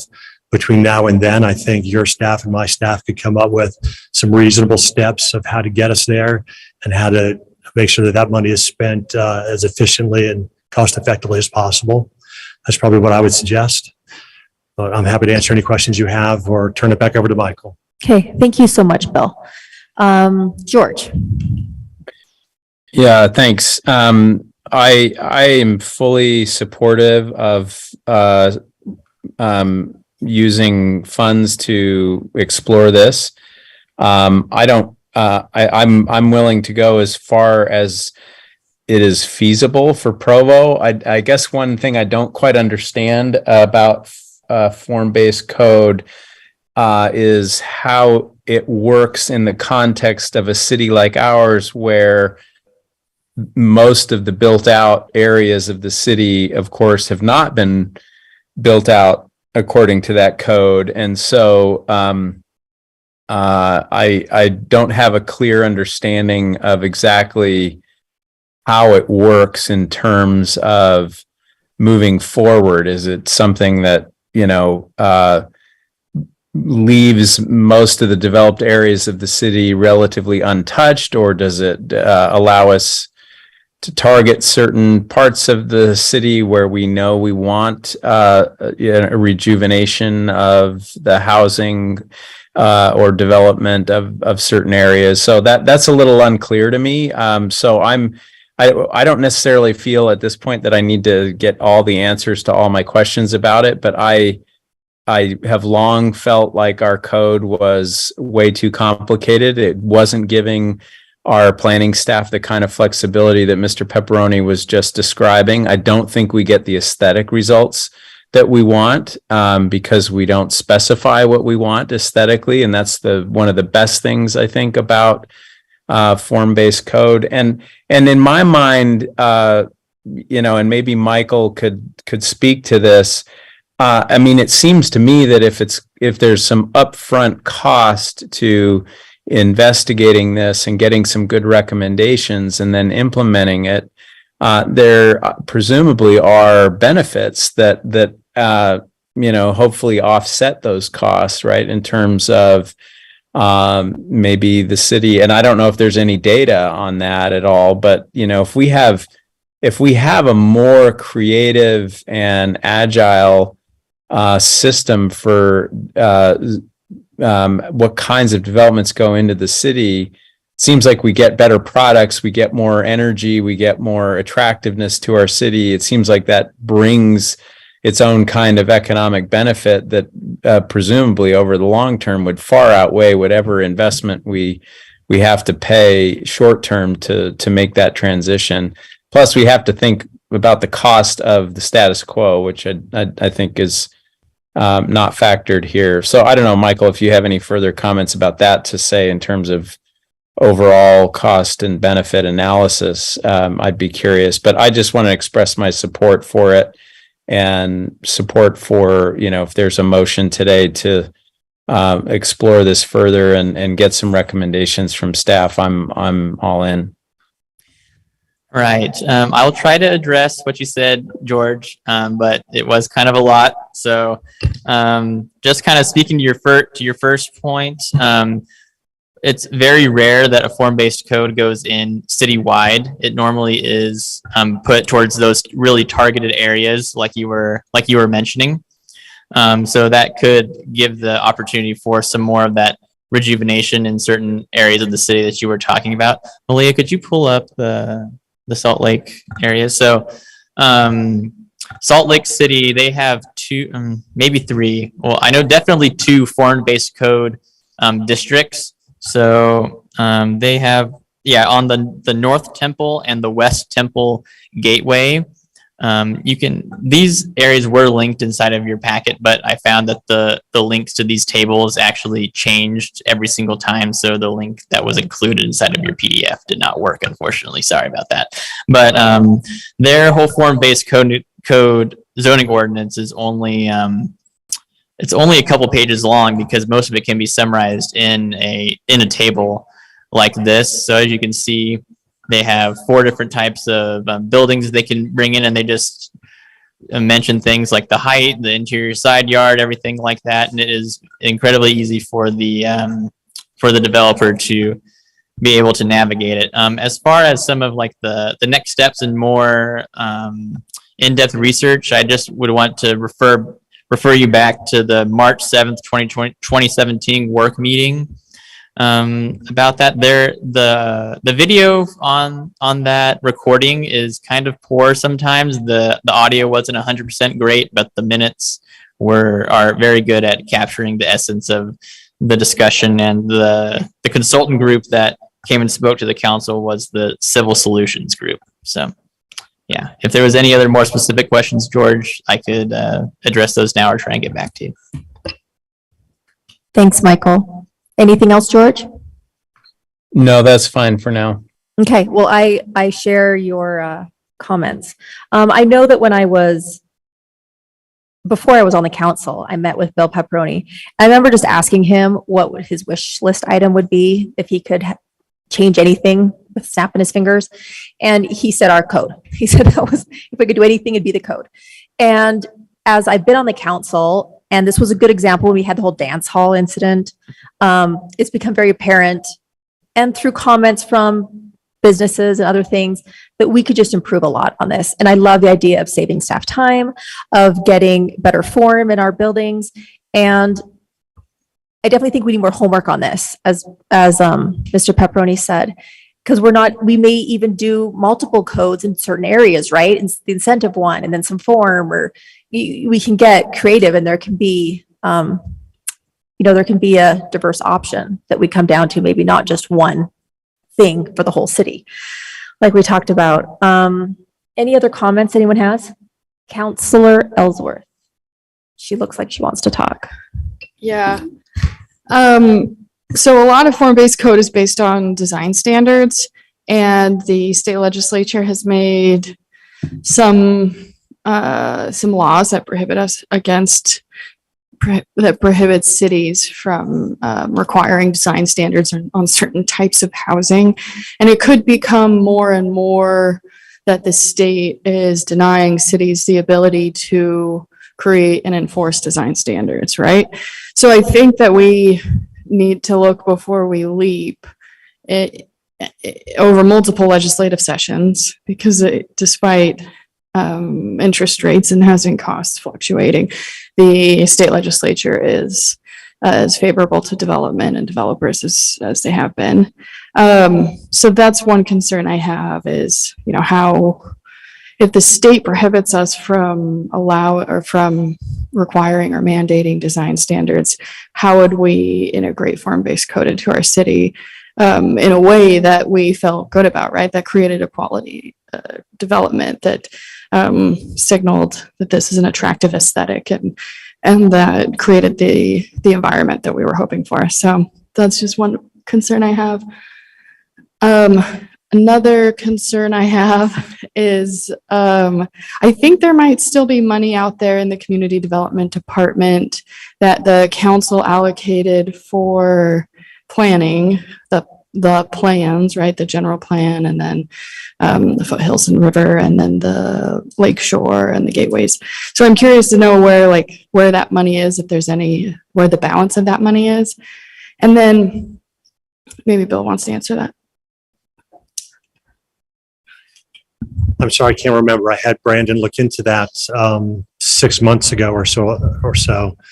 A similar question was asked. I just can't remember the result of that, but I know I can have that for tonight's meeting if you'd like. Okay, yeah, or send us an email, or send Justin an email. He can distribute it.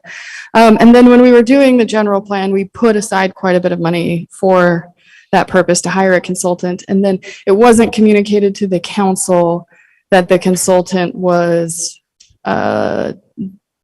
not used for the remainder of that project. So what I would say is that if we're going to really change and update and overhaul a huge volume of the city's laws, that the council is more involved and really communicated with, so that there's not this kind of last phase integrating the council, but the council is participating as much as possible in evaluating these laws as they're developed. Okay.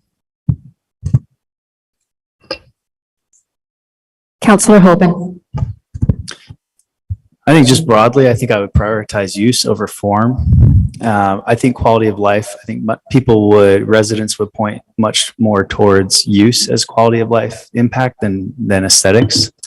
I think there might be some areas of Provo where it makes sense to move to form-based. Like I could see downtown, it'd be great if we had more consistency.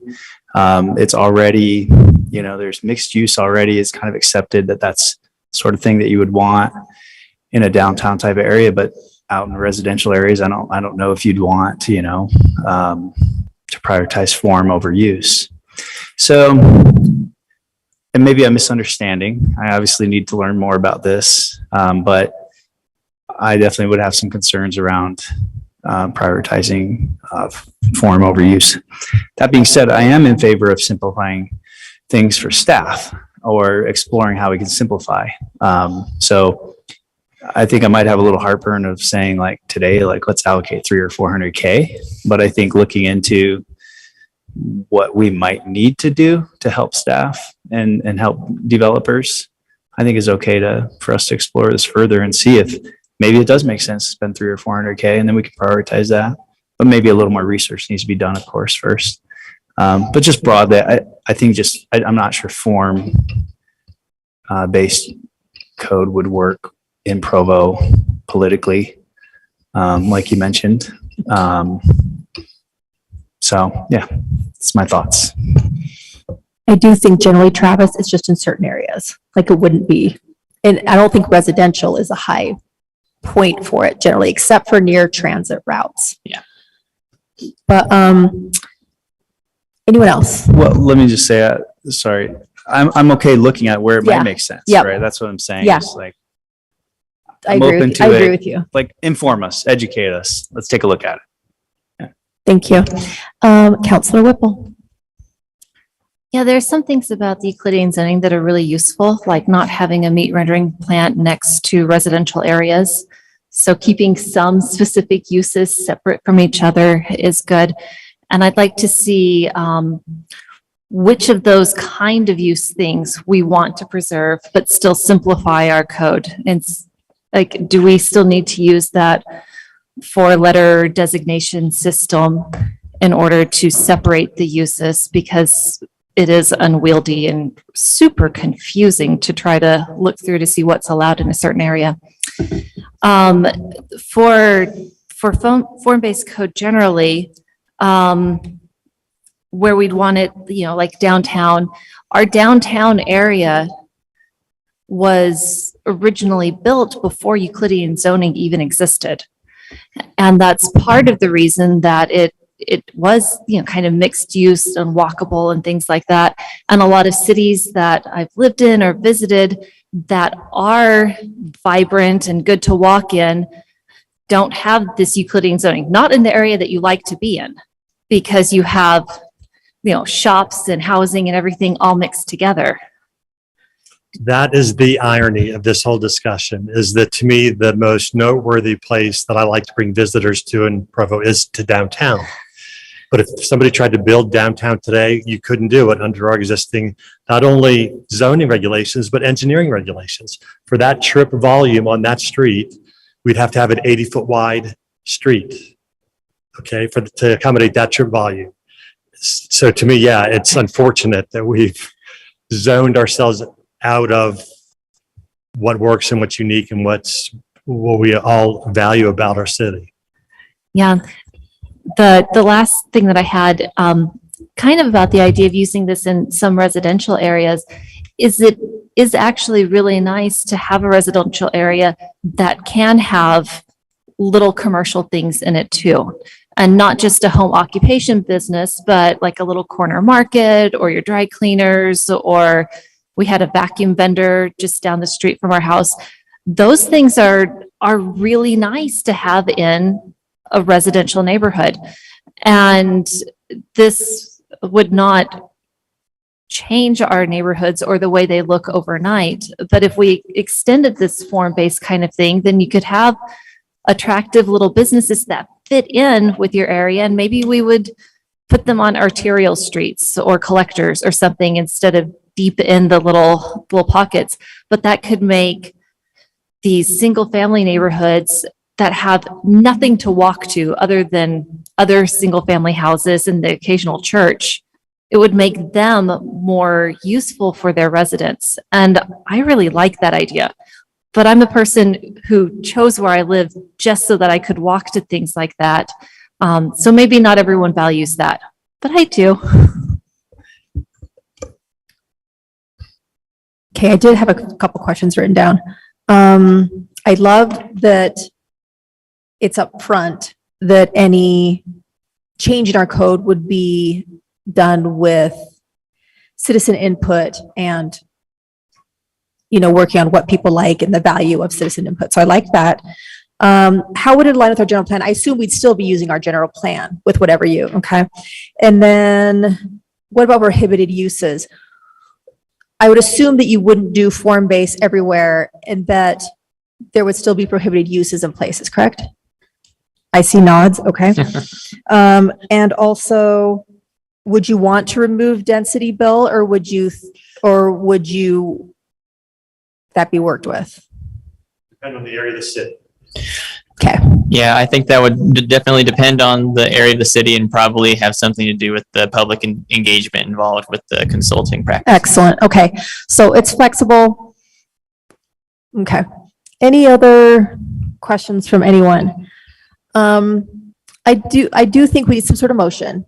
And from hearing people's comments, let me know what you think about this. I would love for Bill, as he suggested, to get together with some of his staff and some of our staff, Michael and leadership or whatever, and definitely figure out exactly what the ideally would want us to look at. Because as we talked about, it would not be doing form-based code everywhere. It would not be, and there's other options, like he said, incentivized planning or code. Incentive zoning. Incentive zoning.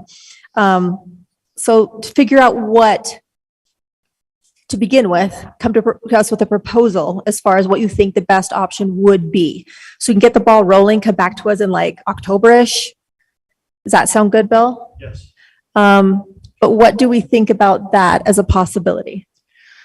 What I think similar to what you're saying is I would propose that the council staff and or community development work together to create kind of a short scope, if you will, of what needs to be changed, right? Because it's probably not 100% of our code that needs to be changed or updated. And so what sections would be changed or updated? What do you think has the most to be updated? And then what would be the scope of that you would propose for form-based code or from other types of code that are in some way distinct from Euclidean? Just kind of define that, create a written recommendation, if you will. And I think that would help us make a decision together. What do you think? Can both of the things we said be put into one thing? Yes. Okay. Yeah. All right.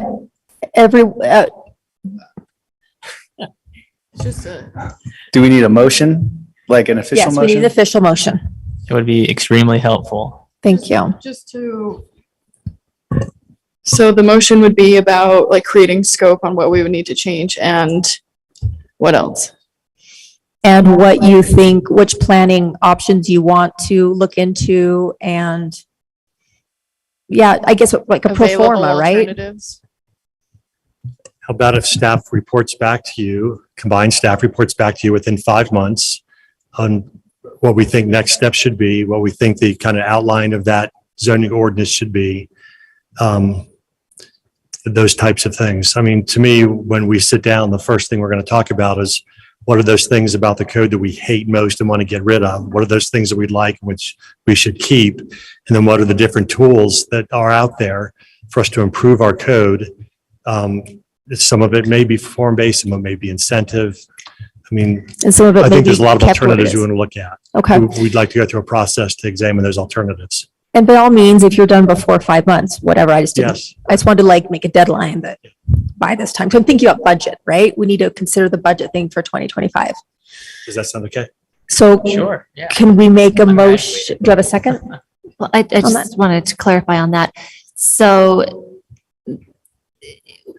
the idea would be almost that we're forming a working group that would include council staff and maybe some council members working with people from your department to determine exactly what direction we want to take, which parts of the code should be revised, which can be retained and are still useful, and for the ones that would be revised, which path for revision, and also determine how much we expect that would cost and a timeline for implementing such a thing. Yes, that's fine. I would like to very respectfully ask for permission to do this as staff. We'll report to council leadership regularly, frequently, whatever you would like, but I think we can be more nimble and move faster if we can not have to work around your schedules. If that's permissible, I like that. The other thing I was going to say is maybe recommendations rather than determine would be the right word, to make recommendations. You were saying determine, but I think it's more so come back with recommendations. Yes. Well, if council were on it, then we would be determining, but I don't trust you to Not determine. individual. I'm just- I like nimble. This is good. I like seeing this as an exploratory phase to understand the scope that four or more counselors are comfortable with in a few months.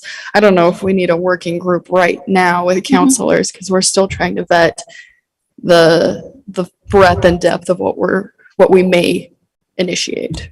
Right. We're not coming back with solutions. We're coming back with ideas on how to proceed and what we think makes the most sense. That sounds great. Okay, so do we understand the motion? Do I make the motion, Rachel? Well, no, I was just going to say, I think some sort of official motion needs to be made, like consolidate this thoughts, right? Yeah, I was going to say, the easiest way to do this is to pull a George Stewart and to say, so moved regarding what Bill said. So moved regarding what Bill said. Second, that's so moved. Okay, let's take a vote. Counselor Hoban.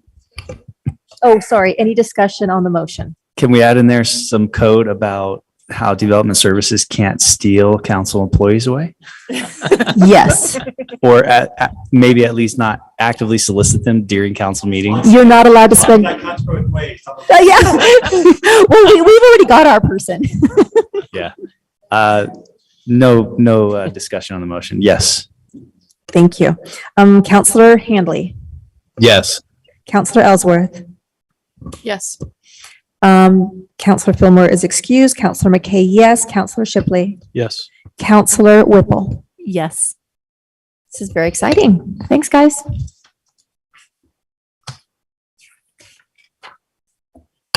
Okay, a discussion regarding housing policy in Provo, and this was presented to us by Malia Daly, policy analyst.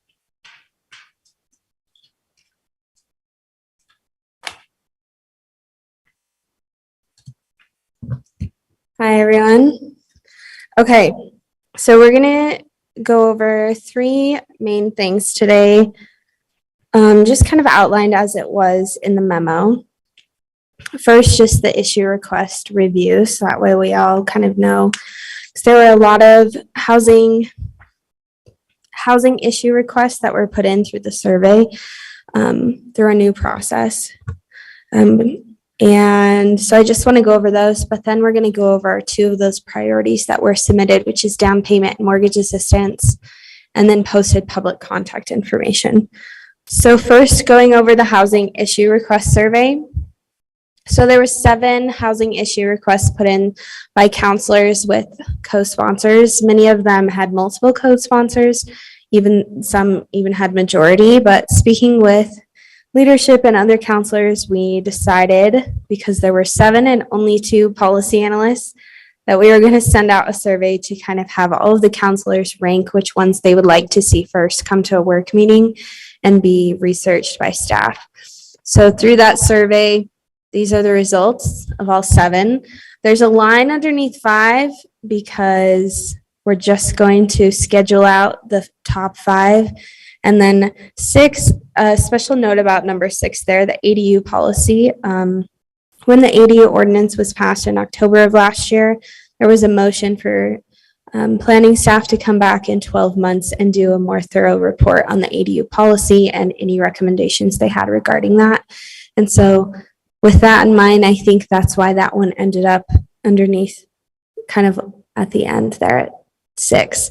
But those top 5 are ones that are currently being scheduled out by council staff to review. So today we're reviewing issues 1 and 3. We were going to do 2 as well, but diving into that, we discovered that it is a massive can of worms, and obviously priority 1 plays into priority 2, but we want to give priority 2 its own discussion and its own time in a work meeting. So that will be coming at the next one. So going first to priority number 1, which is down payment and mortgage assistance. So just to give kind of some context, the memo provided I provided a lot of links and a lot of resources to some data and reports done by Kempsey Gardner Policy Institute, specifically Jim Wood. And if you've ever met him or talked to him, he is amazing. He is the Utah housing expert, and I just listen to whatever he says. But these 2 charts here are pulled from the Provo City Moderate Income Housing Report, which is an appendix in our general plan and that we passed just last year. And so here you can see the AMI thresholds. Those are the thresholds that are identified by the kind of just the normal federal government thresholds when you're talking about different AMI groups. They're under table 1, going from below 30% up to above 120. And then for Provo specific, that middle column, the AMI threshold, so those are the incomes within Provo that meet those income level for AMIs. And then the percentage is the percentage of Provo's population that are within those AMI levels. So as noted in the memo and then also the Moderate Income Housing Report, almost 50% of Provo's population is beneath 50% AMI, which means they're making $41,000 or less. And hearing the community actions presentation earlier this afternoon, I think that kind of put it into perspective that to qualify to meet housing for a 1-bedroom, you need to be making $49,000. And so that, I don't know, I just thought that was notable. And so then this table 2 here on the right, that kind of gives you home prices with different mortgages. In the housing report, it gives you a lot more explanation. Planning staff really did a great job at laying out different scenarios and what that would mean for the average Provo citizens or those just starting out and what their average incomes are. So all of this to say is that the cost of home ownership, the burden for that is increasing as people's money and income decreases in buying power and the ability to own a home. So, Malia, go ahead. this chart, so first of all, good luck getting a mortgage under 5% today. But yeah, so somebody who's making 100K, the high range, right? Yes. At a 5% mortgage rate, they can only afford a $384,000 home, basically. Yes. Wow. And the median home price in Provo, according to the housing report, is $449,000. Thank you. Just to add to that, a real estate agent posted an update that said the average price that homes sold for in April was $533,777. So our current, and median and average are different, but it does speak to the fact that it's very, very hard to find homes in this price range in our city right now. Yeah, and it speaks to, I mean, the median home evaluation is taken from county records. So it's just everyone's home, whether they're selling or not, how much a housing is. But then the houses that are selling are in 500,000. So there is kind of a nuanced difference there. So this just sets the context for both this discussion and then also when we're discussing priority number 2, which will come at the next work meeting. So kind of moving along, I wanted to point out existing resources that are available for specifically down payment and mortgage assistance. There are a lot of federal and state resources, and they're all linked in the memo, so you can find out more information. But if you have questions, I did a lot of research on these, so I can probably answer a lot. But the Utah Homeowners Assistance Fund, that's the fund that Community Action actually referenced as COVID-19 funding. This is specifically housing assistance for those that can demonstrate how the pandemic affected their finances in a negative way to help them pay mortgages specifically. And then FHA loans, they have different programs for that. The two of which that were most applicable to this discussion are there. And then Utah Housing Corporation, it's kind of the housing authority for the state. We have our own city housing authority, the Provo Housing Authority. So the Utah Housing Corporation does a lot of work, and kind of that's the tool through which the state runs their housing programs, including down payment assistance, home loans, the first time home buyer program assistant. This program, actually, the rules are not written for it yet, and it's not running as it was just passed this past legislative session, SB 240. And then there's some grants for veterans and law enforcement for home ownership for mortgages, for down payment assistance there. And is that also something that hasn't been implemented yet that's passed in that bill? The grants? No, those are existing. Okay. Yeah, so the first time home buyer program, the bill is actually relatively short, which is why it's not up and running, because administratively they have to write all the rules, but it's for anyone. It's their first time buying a home. It's really for anyone that can meet the income qualifications and then also credit qualifications, just like other federal loans. And do we know what they're giving? Are they doing down payment? Are they doing a better It's interest down rate? payment. Down payment. Yep. And it has to be, one notable rule with that is it has to be new builds. So you have to be a first time home buyer and it has to be a new build. That's interesting.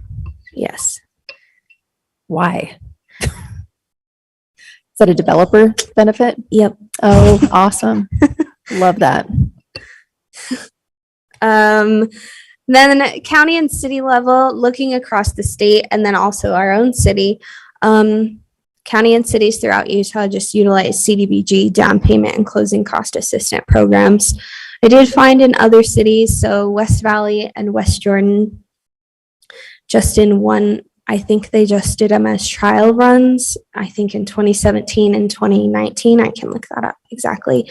But they did a city matching fund where they put their own city dollars and kind of matched a certain percentage of the CDBG funds if someone qualified to try and help them.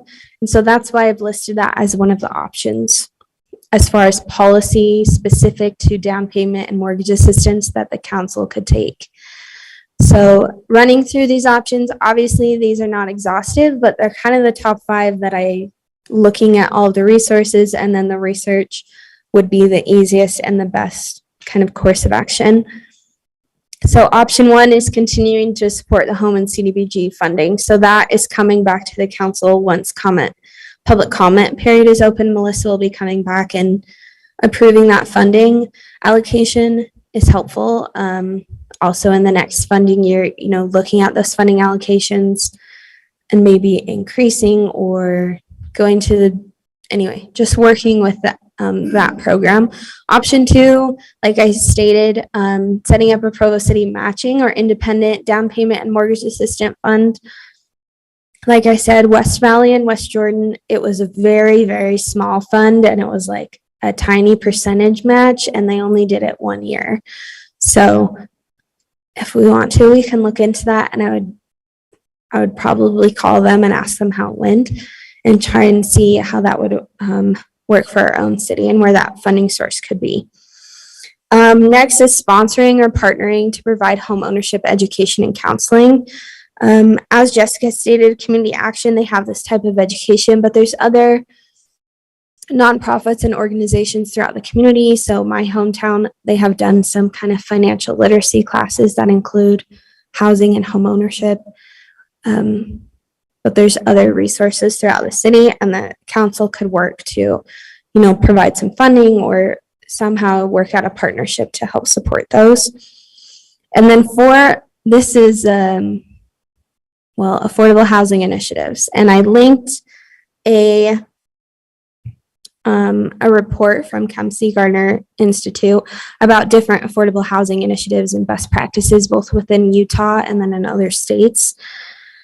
So that is that is where, as staff, we decided to split out priority number 2 into its own discussion because there are a lot of things you can discuss there, which would all help if you can help affordable housing. That in turn helps down payment and mortgage payments.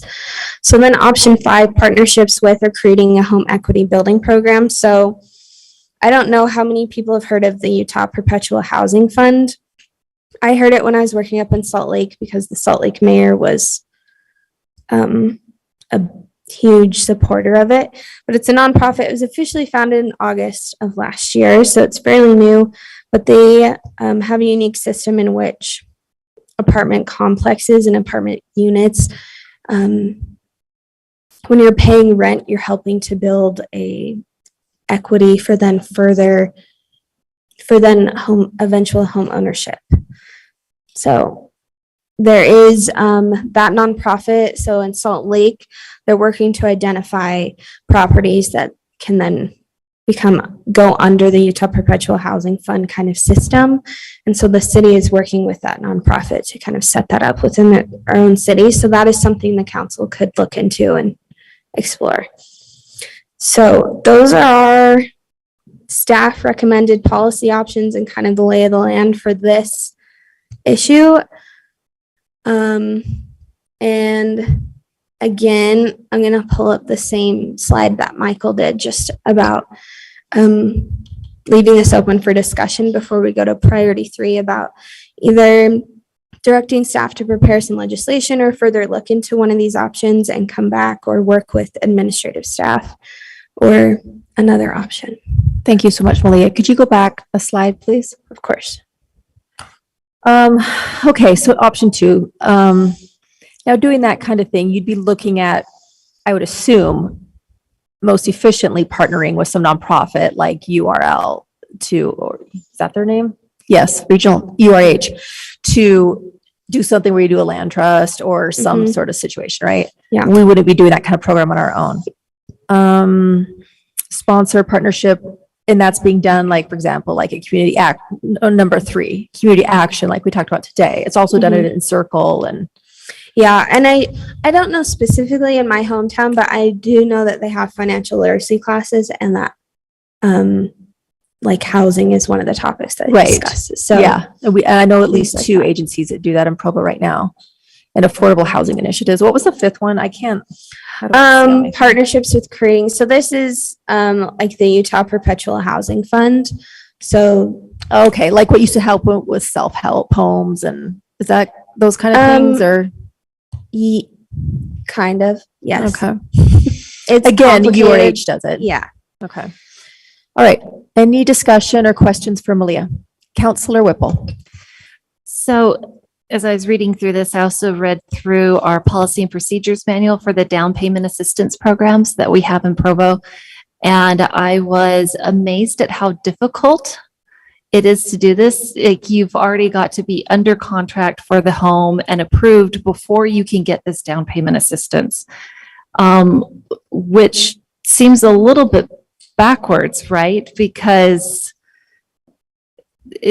this is going to help somebody who's already in a position to get it on their own. It will certainly make their lives better, but reading through the manual, everything that has to be done and in the right order and all this coordination. And because we're using federal funds and other things for that, is there any way that we can reduce the administrative burden on this, or is that necessary for these programs? I can ask Melissa about the specifics of how that funding is done, but in my experience with federal funding and block grants, it's set kind of in stone. So if we can't make it any easier to do because of conditions that are imposed on us, is what we need to do get more people educated to help people through this process, like maybe at community services or whatever, so that they can say, hey, if you're looking at buying a home, remember this and here's how you do it. Because is that how we address the fact that this is a big hurdle? Yeah.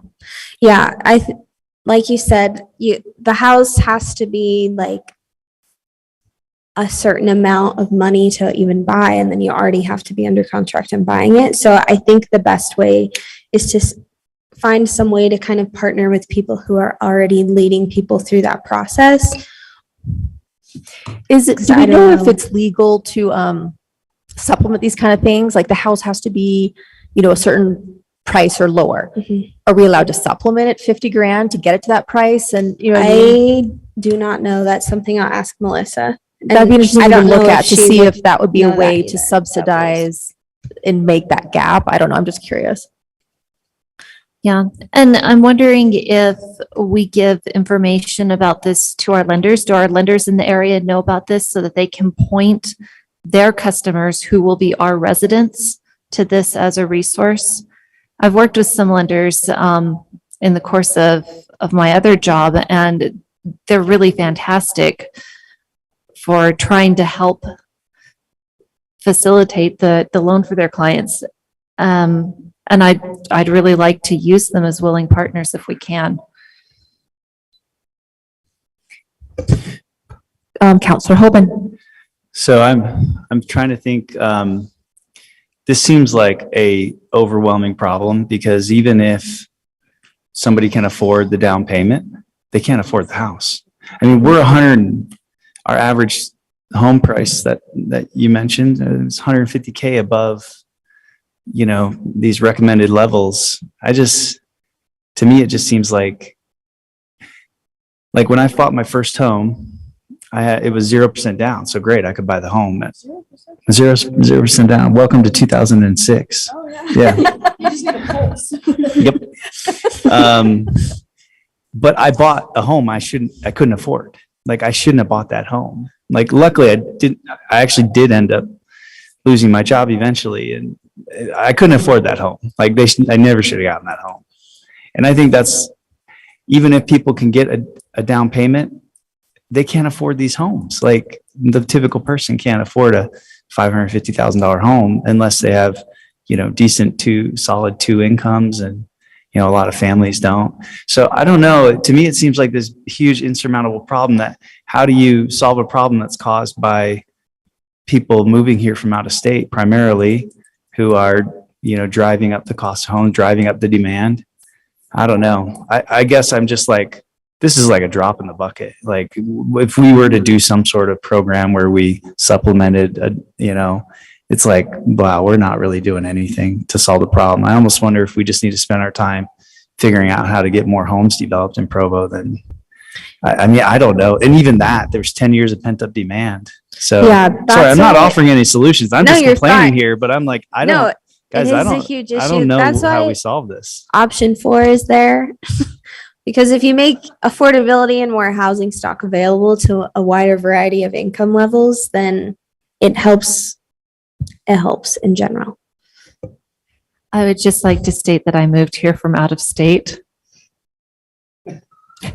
That was nothing personal. I did too, 20 some years ago, but still, yeah, I just meant like, there's this huge demand problem, and the supply is increasing, but still can't keep up with the demand. It's primarily a demand issue. Yeah, and Yeah. a lot of our demand is, our kids. And yeah, it's demand everywhere. Anyone else? I'm looking to check on George because I forget all the time to check on him. Well, No, I'll hand it just up. say something. I've been Oh, kind go of, George. yeah, sorry. I've been mulling this one over for quite a while. It wasn't my highest priority when we filled out these forms. And it's not because I don't see this as a serious problem, but I was a little skeptical or at least unclear in my mind what the role of the council would be on something like this, other than option 4, which I still see as a high priority for us as a council, is to get those housing types at the different income levels available to our citizens. But the other ones did feel like these other options feel Anyway, I'm not really sure, to be honest, what the right solution is or right role for us to play. I think option 3 and option 4 seem like relatively, option 3 seems relatively easy and probably helpful. Option 4 feels to me like it's already in our general plan, that's what we're working towards. So I don't know that that's really anything new. So I would, as long as we keep our foot on that pedal and we keep working towards that, I don't know that we need to do anything new there. So I guess I would need to be convinced that I could see. Maybe just echoing Travis's concerns, it's a little unclear to me, just how much impact we could have with a pot of money, whatever that pot looks like, whether it's $100,000 or $500,000, I don't know. But if we have, or more, if we have a pot of money and we're, and we can clearly see that if we partner with these organizations, that money gets maximized in the following ways because it gets matched and then it impacts families in some significant ways. I'm totally open to that, but it just feels kind of vague to me at this point. Thanks, George. I'm glad I called on you. Anyone else? Councilor Whipple. So I think things that we as a council could do to help affordable housing are to do more concrete things to back up what we have in the plan. Things like decreasing lot sizes and setbacks. These go back to zoning changes, things to encourage infill or in existing neighborhoods, allow a lot to be divided in half if it's a big lot with a big yard and to have 2 separately owned houses on that lot. That's something that is a step the council can take through our legislative power that would open up more opportunities for affordable housing to be built that could integrate into our existing neighborhoods.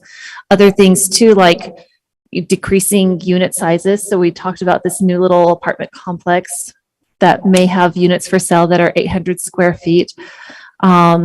Sometimes our minimum apartment sizes make it so that housing is unaffordable.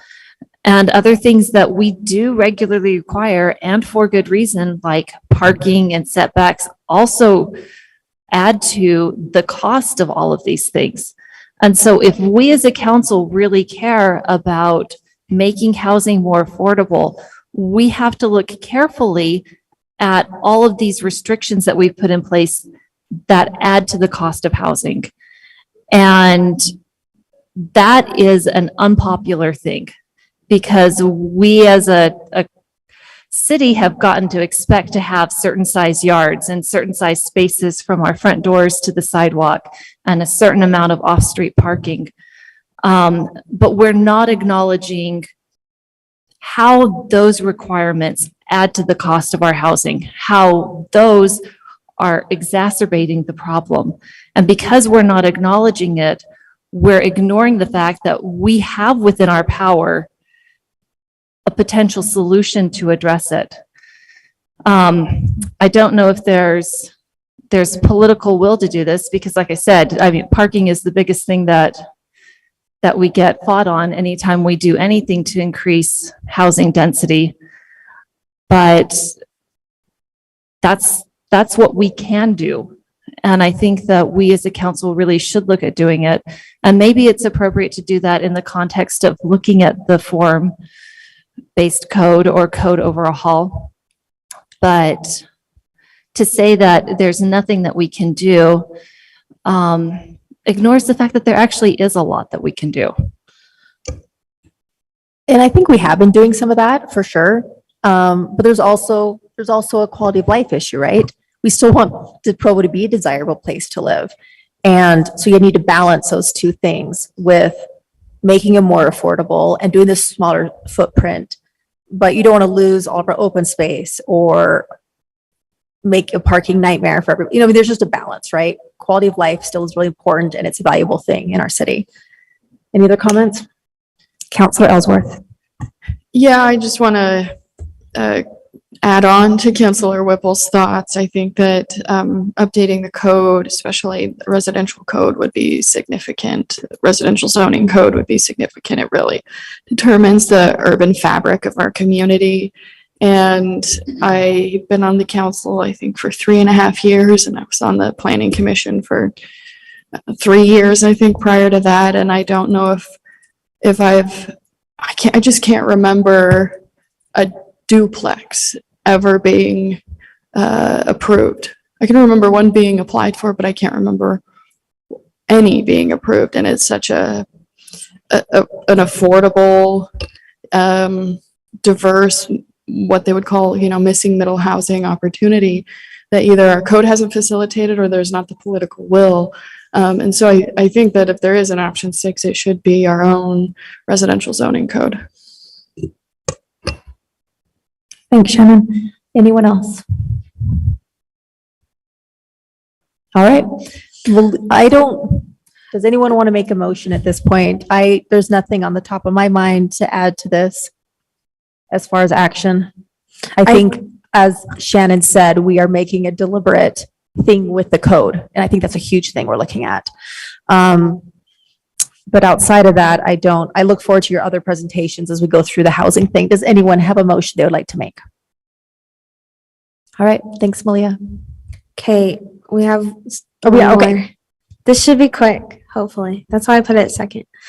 So this is priority number 3. This is posted public contact. So this was, as you can see there, the italicized text. This is just so the residents of a managed residential property and then the surrounding neighborhood can have better contact to a responsible party when there's maintenance concern or emergency on the property.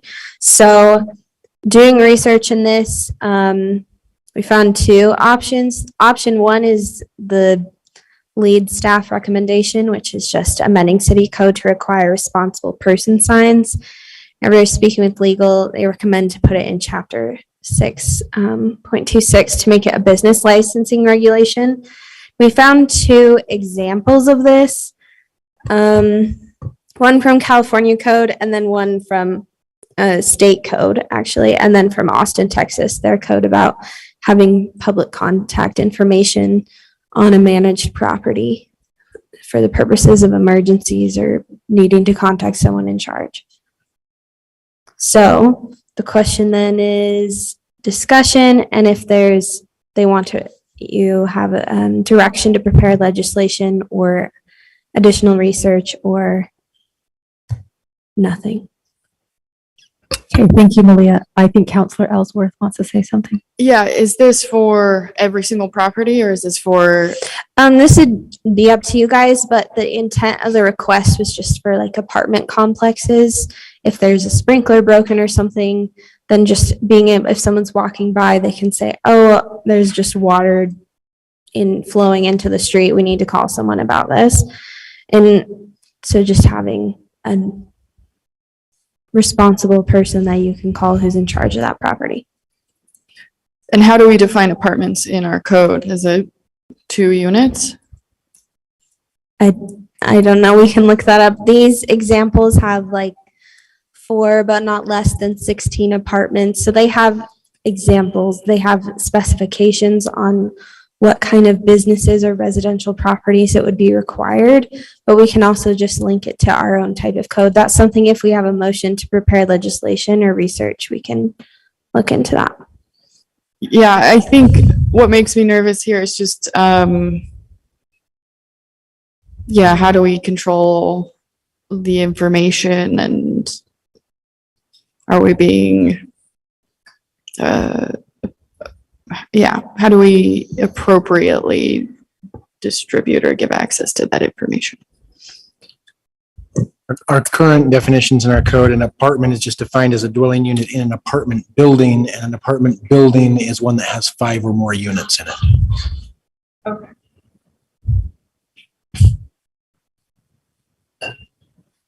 Any other comments? Is this the last thing Lee is covering? It is. Because I want to make a comment on the previous thing. But, Go for it. well, I think it's kind of a philosophical exercise of like, hey, I got 5 minutes before we're over time, so I'll just take a couple. We could, let's say hypothetically, we were like, okay, we're going to build tons of housing everywhere we can because we got this housing problem. And, 20, 30 years down the road, there's so much demand that we won't have actually solved the problem. And what we will have created is additional problems in regards to water consumption or parking or quality of life. So I think my concern, because I'm just really struggling with this of like, well, we should do something and we should do something fast, and then I feel guilty because I have a home and other people can't afford a home, right? Because I bought low or whatever. And I just don't think, I guess I don't want to sacrifice our long-term quality of life I don't want to make bad decisions now to try to solve a problem that ultimately we're really never going to solve. Like we could build out every inch of Provo that we could build out over the next 20, 30, 40 years. And we would still have people saying there's not enough housing. I can't afford to live here, right? So we're never actually going to solve that problem. So we don't want to make bad decisions now to try to solve a problem that we're never going to solve. So I guess I want to make sure that my opinion is we should try to do something, but not make rash decisions that ultimately aren't going to lead to the long-term outcome we want for the city of Provo. And in the meantime, never even solve the problem anyways. So there you go. Thanks for letting me pontificate. Anytime. Okay, anyone, Councilor Whipple? I'm going back to the sign issue. So I really like the idea that there can be contact information, not just for the residents of the unit, but for people who are going by or things like that. So looking at these sample codes that you've got where it just says posted in a conspicuous place on the premises, that could be like inside the laundry room or the main office or whatever. That wouldn't necessarily be information that's easily accessible to somebody who walks by and sees a gushing sprinkler head, right? Which is the example that we've been talking about for why this would be useful. And I'm actually not concerned about privacy or protecting information on this because they're operating a public business. In a sense, they have to have a rental dwelling license and everything for that. I like the idea that this is a way that we could help both the owners of these units know when there are issues with their properties, because sometimes they may not physically be there and see it and be aware. And I like that it's something that could help the tenants potentially, because there can be other people mentioning the problems so they don't have to worry about potential retribution. And also I like the idea that as somebody who jogs in the wee hours of the morning when sprinklers are going off and you see a gusher, that I could stop and like take a quick picture of the contact information outside this apartment building, and then I could text them or let them know, hey, your sprinkler head is out. I think that this would be a good thing that would help our city. Thank you. I concur with Councilor Whipple. I think that we have some apartment complexes that have great managers and they're run really well, but we have some that are not. And Rachel and I both heard this concern from some citizens who live in an area, with dense apartment complexes, and I just don't see a downside to this. And like Travis said, we need to manage it as far as defining where we put things and what size and everything like that. But any other thoughts on this issue? I'll just add, I agree that we should do something like this. I don't know if you could go to the previous slide. I'm just trying to remember. Okay, was there one before that? Mm-hmm. I mean, I'm just trying to remember what the options are. Okay, legal.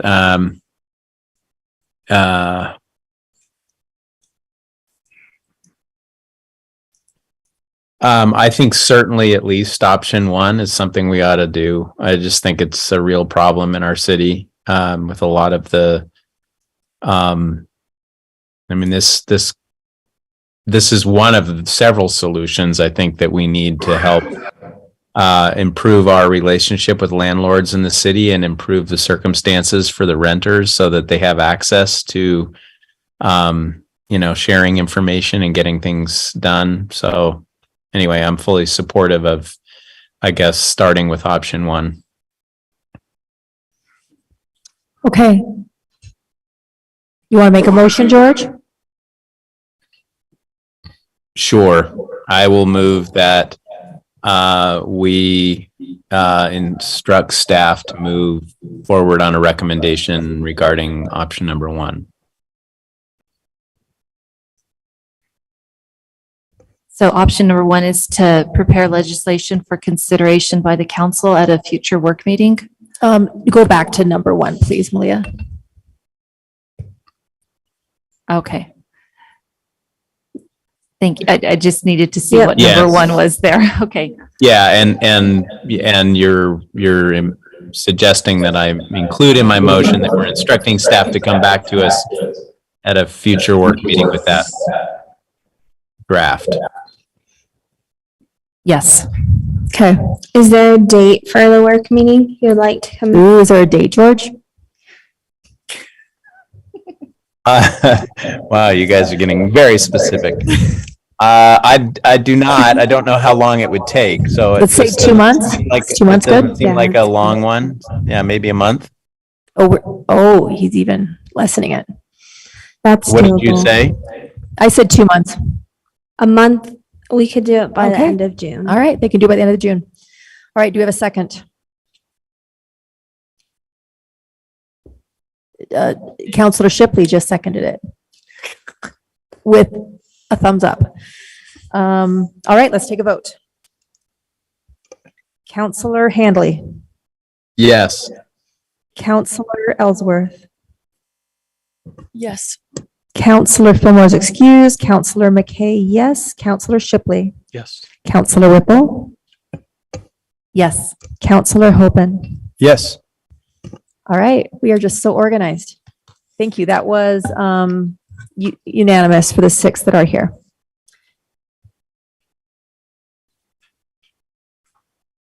All right, we are on to a resolution authorizing the mayor to submit an application for the Utah County Municipal Recreation Grant to be used for restroom and playground improvements at Rock Canyon Park. And this will be presented by Doug Robbins, our Assistant Parks and Rec Director. Good afternoon. Today's item involves an annual grant from Utah County to cities within the county that involve tax revenues that are collected through the TTRC, travel tourism tax revenue. They're distributed based on population size of the different communities. And this year, Provo's allocation that's available is $113,594. Past grant projects here in Provo involved improvements to the Provo River Trail, baseball, our youth baseball complex at Fort Utah Park, the playground at Lakewood Park, solar pathway lighting, and many others over the years. So this is a reimbursement grant, so it would be used to reimburse the city for expenses that we're currently expending right now on the project that's underway. It involves the restroom replacement and playgrounds at Rock Canyon Park on the east side of the bowl. Our public surveys indicate that clean and tidy restrooms that are kept up to date are a high priority to our residents here in Provo. And so what we've done is worked with a advisory committee to consolidate the 2 restrooms there into one larger, nicer facility that has improved ADA parking and accessibility enhancements, and then also 2 family style rooms as well. So it'll have added capacity. In addition, there will be water conservative fixtures that will be added that don't exist now, and some special windows that allow a lot of natural light to enter the buildings, which will save also on our electrical demand. Playgrounds, we've gotten a good value in our playgrounds. They're over 25 years old, and the national recommendation is 15 years for playgrounds. Just like building codes, playground safety, public playground safety changes over time. And we've gotten a good value out of those old restrooms. They're the oldest in our system right now. It's increasingly more difficult to find replacement parts for these playgrounds. And again, we've used that design advisory committee to consolidate those playgrounds and really go with more of an adventure playground concept. You can see here we've got 2 zip lines, some spinners, some swings, multiple climbers, platforms, and at least 3 slides to add a little bit of play value to the facility we have there. So we're ready to request these funds from the county, and we ask for your consideration of this grant opportunity. If there are any questions I can answer, be happy to do so. Thanks, Doug. I love the design of this bathroom. I think it looks awesome, and I love that it has a natural light. The old ones can feel a little creepy. Yeah. Any comments? Counselor Shipley. Yeah, so I'm excited about improvements like this, especially for the bathroom and for family, for families and accessibility and things like that. Quick question. Are there any concerns, and maybe this is off topic, but when we update these bathrooms, is there any concern or improvement from a safety perspective? I mean, what can you do at these public bathrooms, at parks? I don't have an answer, but I just wonder, is that part of what we think through and try to figure out every time we design or redesign a bathroom to say, are there any safety considerations that need to be looked through? Have we had any concerns the past few decades with any of these restrooms with security problems or with safety problems? And I don't know that this is the right setting for it, but are those key considerations as well? Absolutely. Every design we do, and especially here, consolidating both facilities into one that's in a more prominent location next to the parking lot. This will also have enhanced wall pack lighting on all 4 sides, which will illuminate it all night long. It'll be a lot more prominent. I think it'll be visible from every different angle as well. So it's something that our architects really take a look at on this site plan. Okay, thank you. And to the play places and the equipment, is the new equipment as durable? There's a lot more plastic in the new stuff, and you just look at it and think, maybe this won't last as long as the stuff we used to use. The zip lines, for example, like awesome. That'd be so much fun as a kid, obviously, to have that.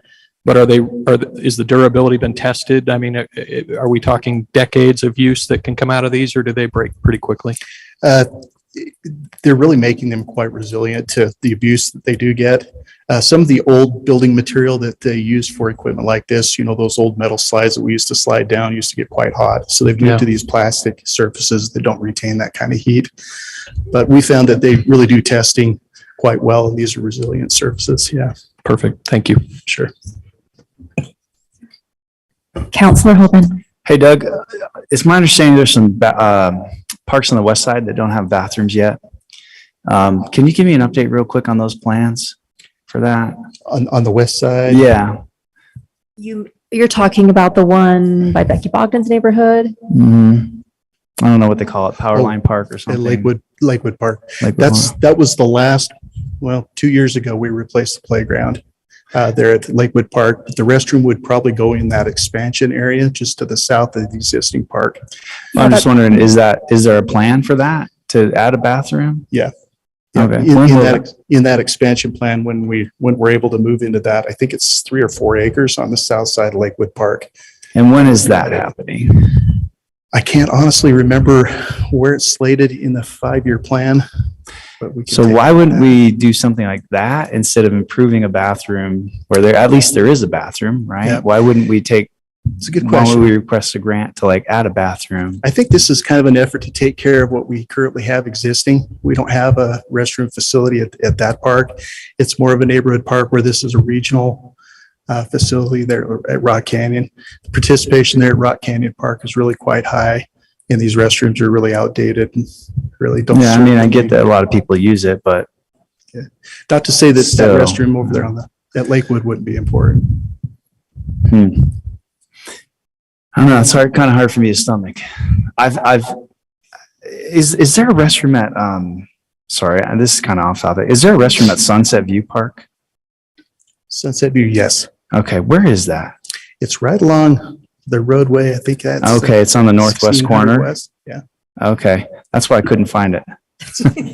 I was on the southeast playing, watching my daughter's soccer game, Yeah. and I was like, "Where in the world is the bathroom?" Yeah. That's Okay, well, glad to know for the future. I don't know. I think I'm having trouble stomaching the idea that we're going to go get money, like free money, and not just build the bathroom that people have been clamoring for on the west side for a long time.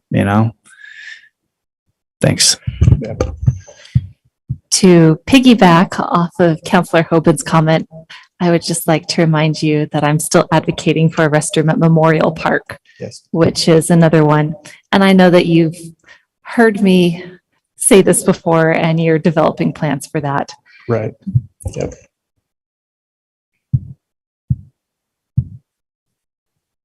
Any other comments?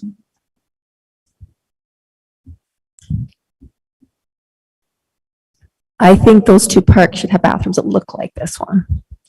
That would be the objective, is to really upgrade those two. George, nothing from George. All right, so no more I'd say questions. go for it. Whatever money we get, we can spend more elsewhere. All right. We're hearing this tonight, correct? Yes. Okay. Thank you, Doug. You're welcome. Thank you.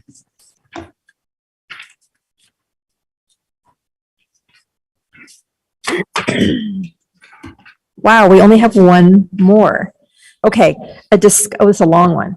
A discussion regarding water management programs for Provo City residents, and it was presented by Hannah Salzal. And Dave Decker. Is Dave Decker also presenting or just you, Hannah? Oh, I see him. Yes, also Okay. Dave Decker and also Chaz Addis. Oh, I was wondering why Chaz was here. Okay, great. Thank you. Yes, so I will present the first few programs. Public Works will present the ones where they have the most expertise, and then Chaz for Power where they have the most expertise. Great, thanks, Hannah. And to help us manage our time, it would be easier if we take all of the questions for all of the programs at the end rather than breaking up in between It's presentations. good you told us that ahead of time. I have it in my notes to tell you, yeah. The programs that we're talking about will also be presented in the same order in which they appear in the overview in the table that you were given. So if you'd like to follow along, look at details, we'll be moving through that order.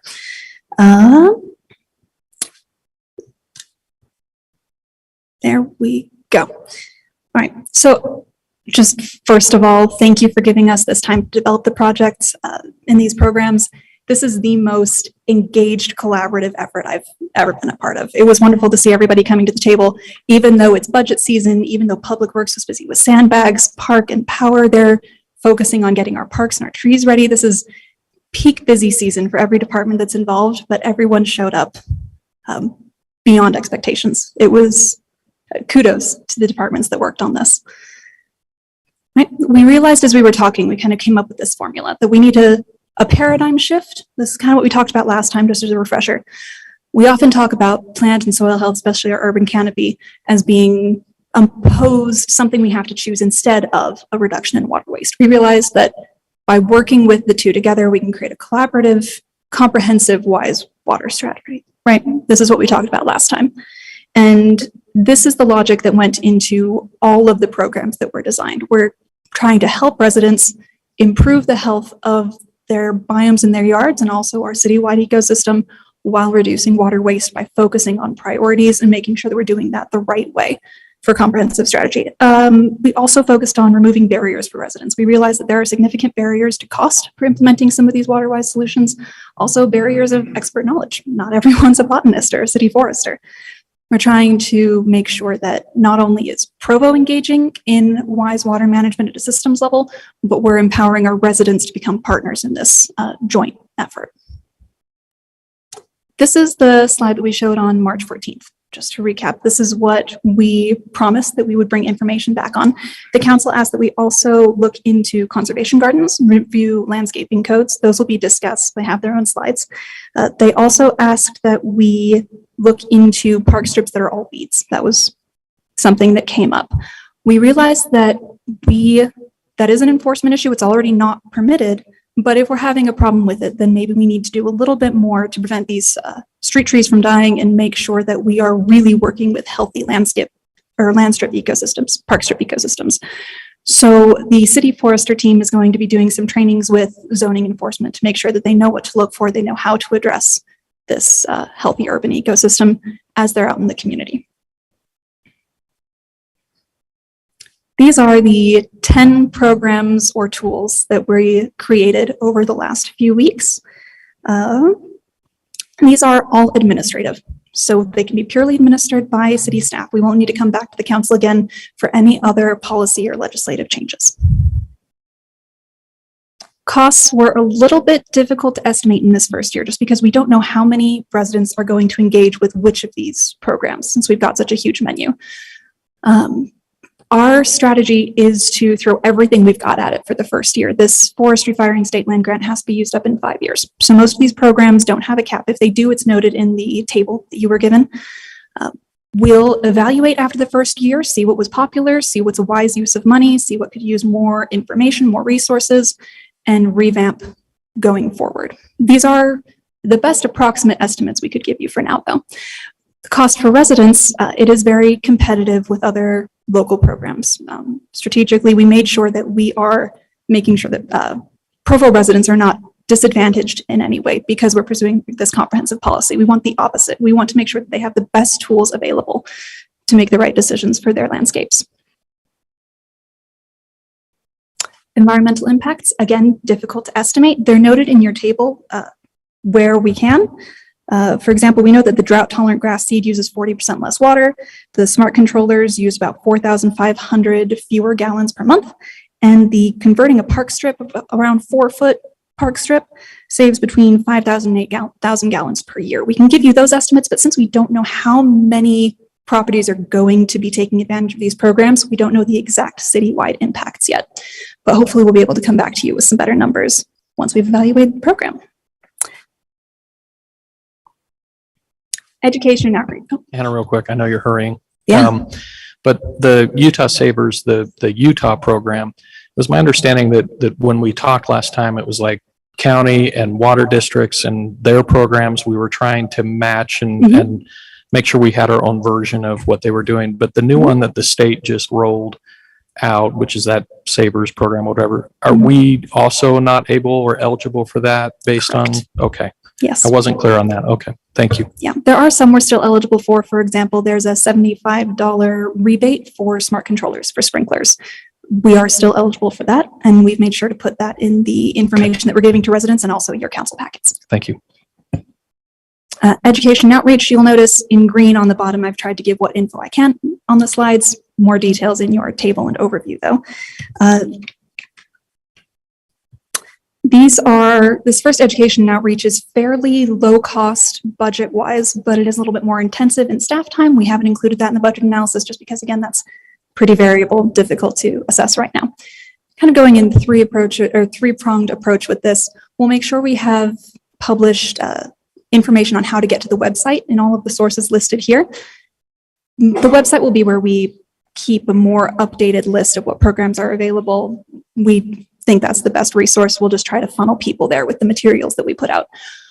We're really excited about the class. We'll have an in-person class for the first recording and or for the first session, then have that online as a recording that residents can view at their leisure. We're working with IS to set up some programs to make sure that we are secure in the rebates. We're not double issuing. We're only getting one per property, but people who complete the class in person or online will be eligible for a rebate of up to $120 for 2 trees from the city's tree selection guide that they can then plant in their yard with the new knowledge that they've gained from the class. That will be followed up with a biannual open house. So residents can watch the video and then come in person to a spring or fall open house session where they can actually troubleshoot in person with water use experts from the city and other local experts. Pre-approved water-wise landscaping plans, that's something we're still working on. We'll make sure they're tree-centric. They're available to everyone. We'll have them in variations for 4-foot and 7-foot park strips. We'll put information on the website as soon as that's available. The landscape code update, we, as a city, went through our landscape codes a lot over the last few years. Looking through them again, we didn't find major changes that we felt would really improve them in any way, but we did find some minor cleanups that will be coming to the council on May 16th. They've already passed planning commission with a 5-vote recommendation. Can look forward to that next time. demonstration garden. This is, as we talked a lot about last time, an expensive, time-consuming project. It would take several years before this was at any sort of maturity enough to be able to be an educational resource. But there are others who have gotten a head start. And just because we can't have the perfect thing right now doesn't mean we can't still give something to our residents. So on the website, we'll connect residents with information from local gardens, and we'll work with our media services team. They're already on board to get some 360 video tours of well-done landscapes within Provo. So people can still check that out from the comfort of their living room. The website is currently live. We will continue to expand it. You have a list of everything that we hope to eventually have on there. It is a little bit of a longer website name with the provo.org/department/water efficiency programs. But I checked this morning, if you Google Provo water programs, Provo water conservation programs, it is the #1 Google search. Staff, can we pull up that website real fast? Just to show you what it looks like, feel free to take a look at it. The link is in the packets that you were given. More was done this morning. If you looked at it over the weekend, it might look a little different now. Thank you for scrolling through. We won't linger. We're working on some graphics. We're working on adding more content, making sure this is a good localized resource for everything residents could need. Thank you for your time, or for your support during this process, creating all of these programs, and I'd be happy to answer any questions you have after Dave and Chaz have explained the rest of the programs to you. Thanks, Hannah. Dave Decker.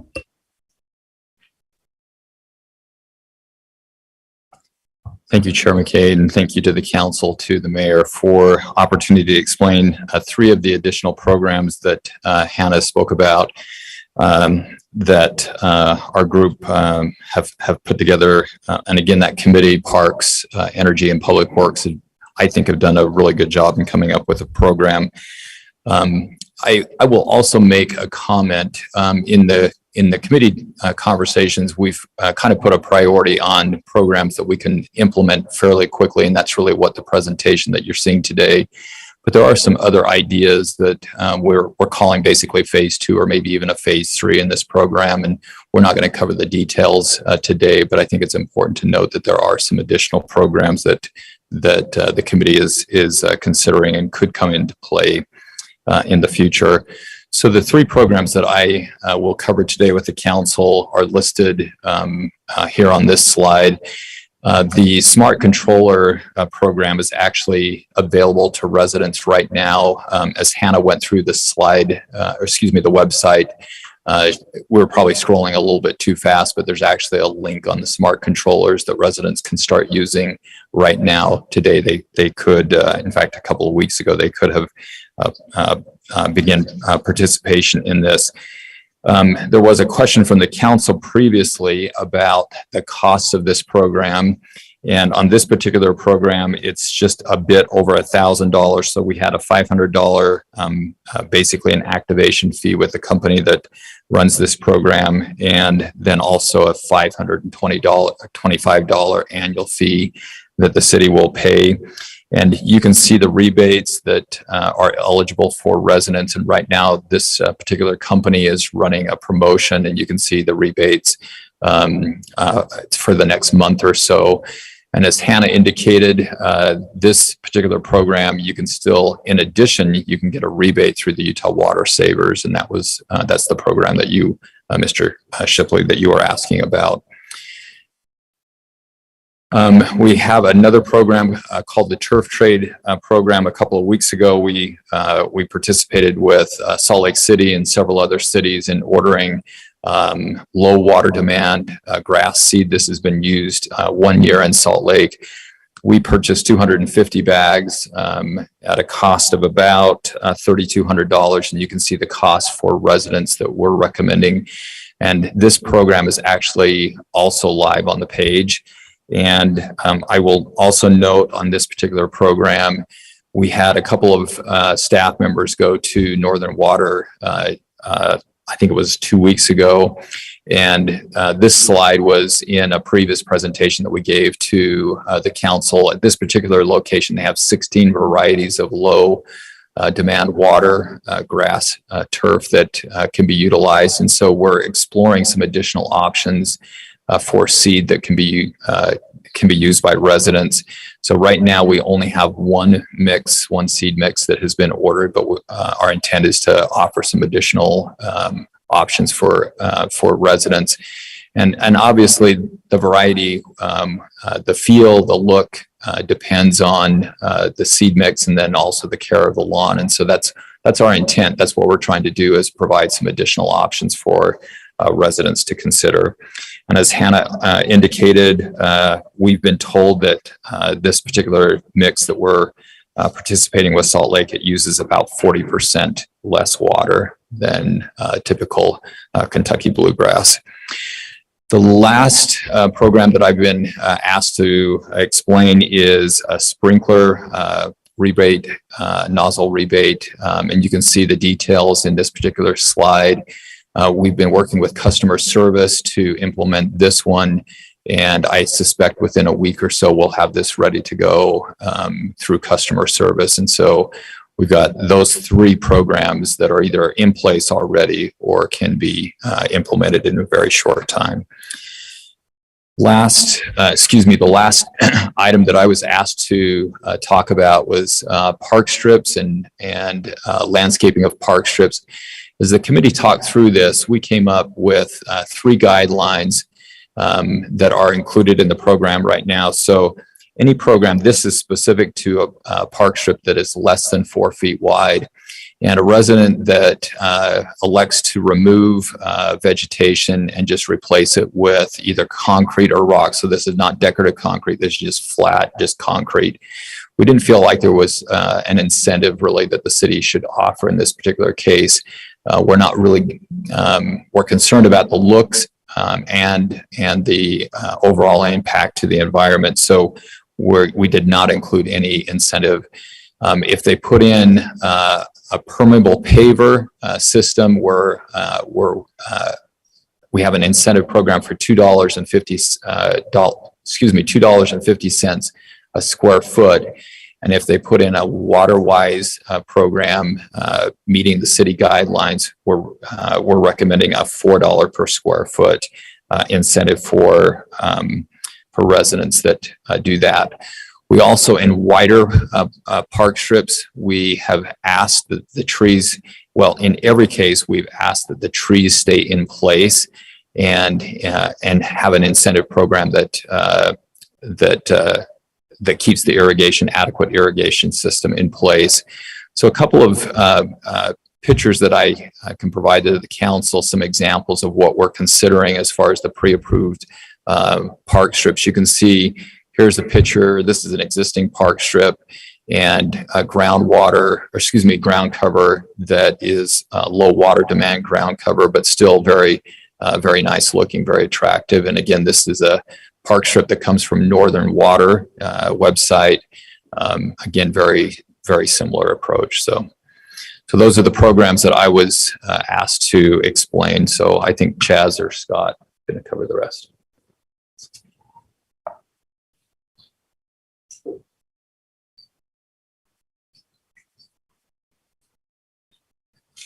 How you guys doing?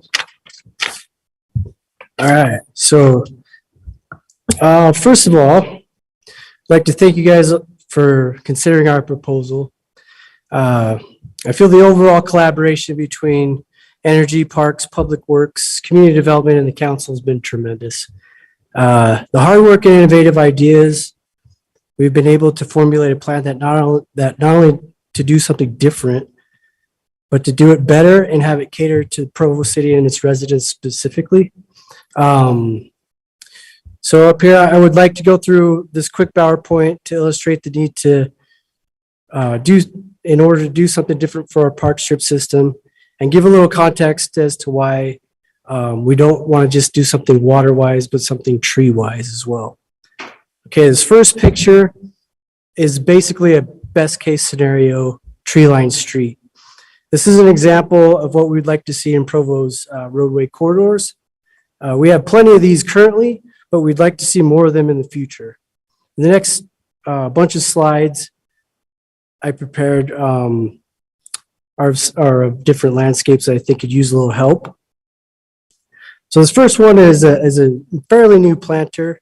I was called out on a work request and the resident wanted to know why the middle tree was failing.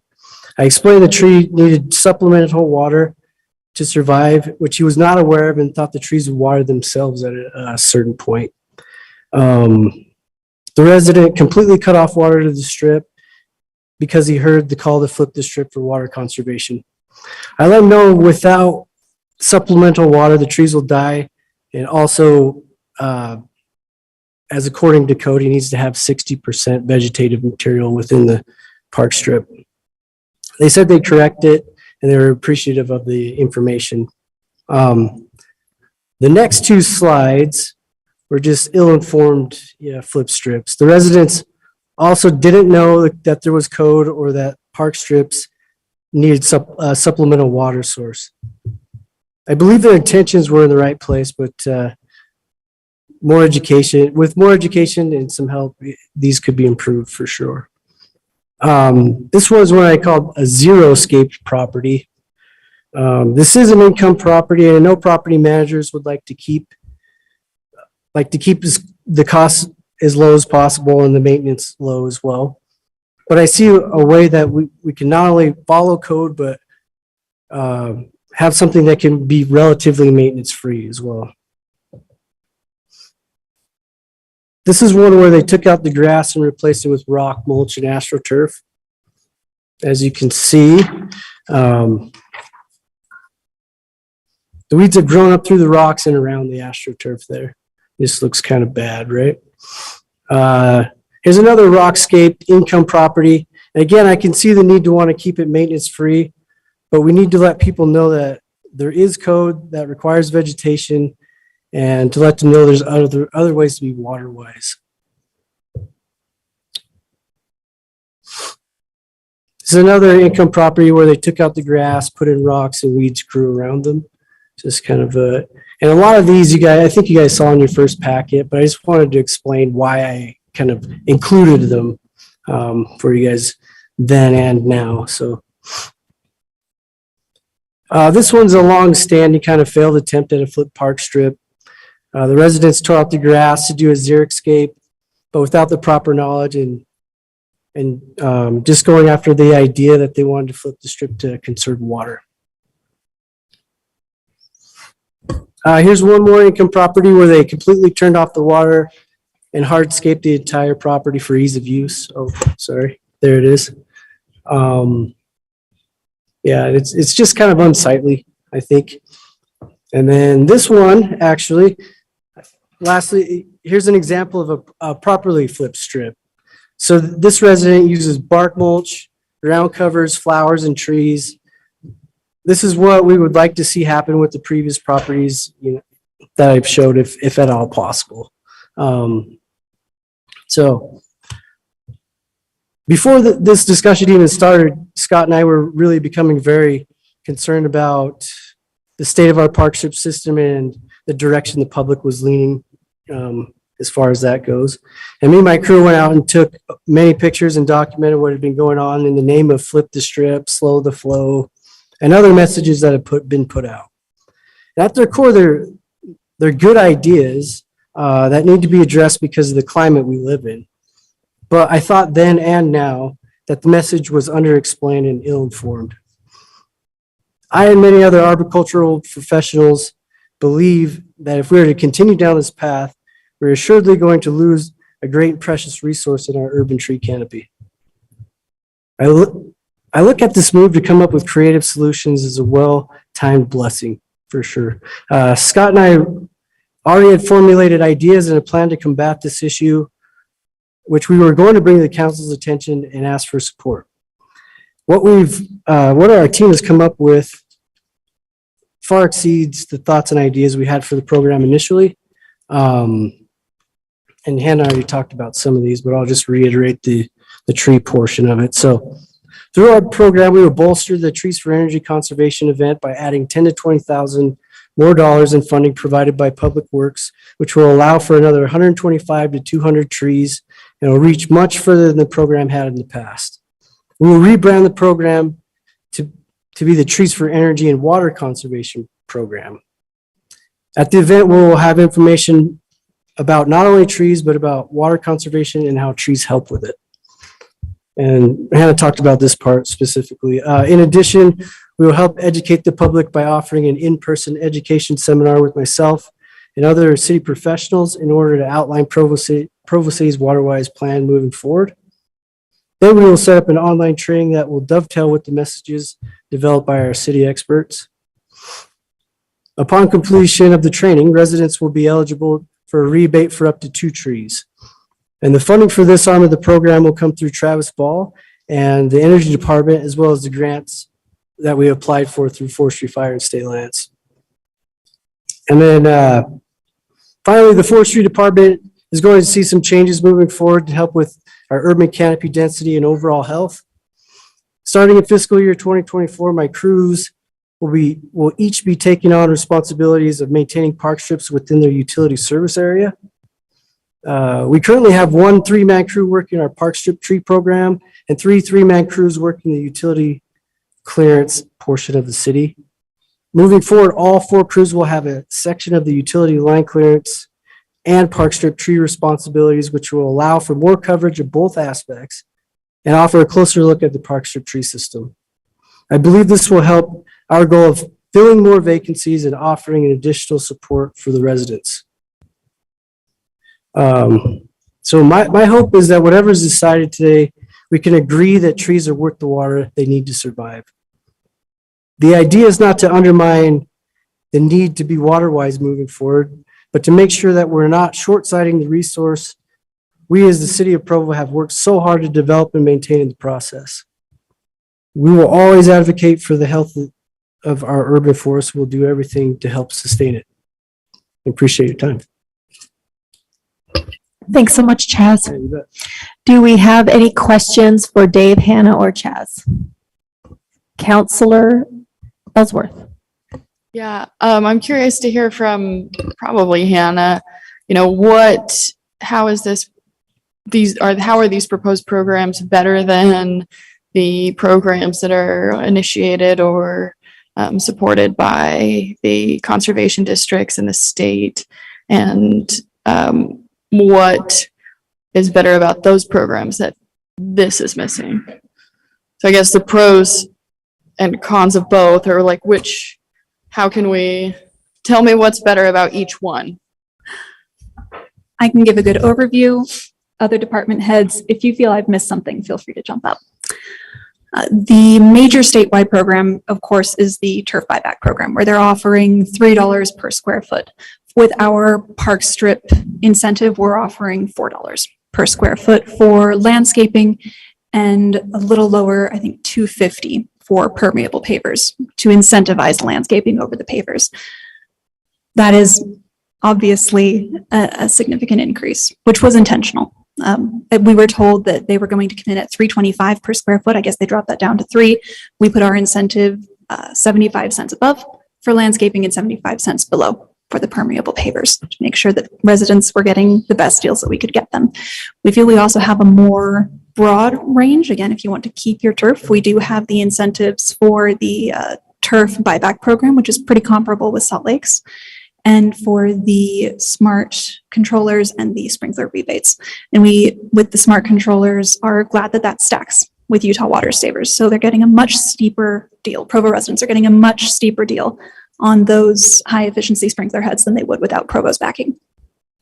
So is there nothing at the conservation level, I should say the district level or the regional level or the state level, that is better or has a stronger, bigger incentive on any program than these? Not that we're aware of. Okay.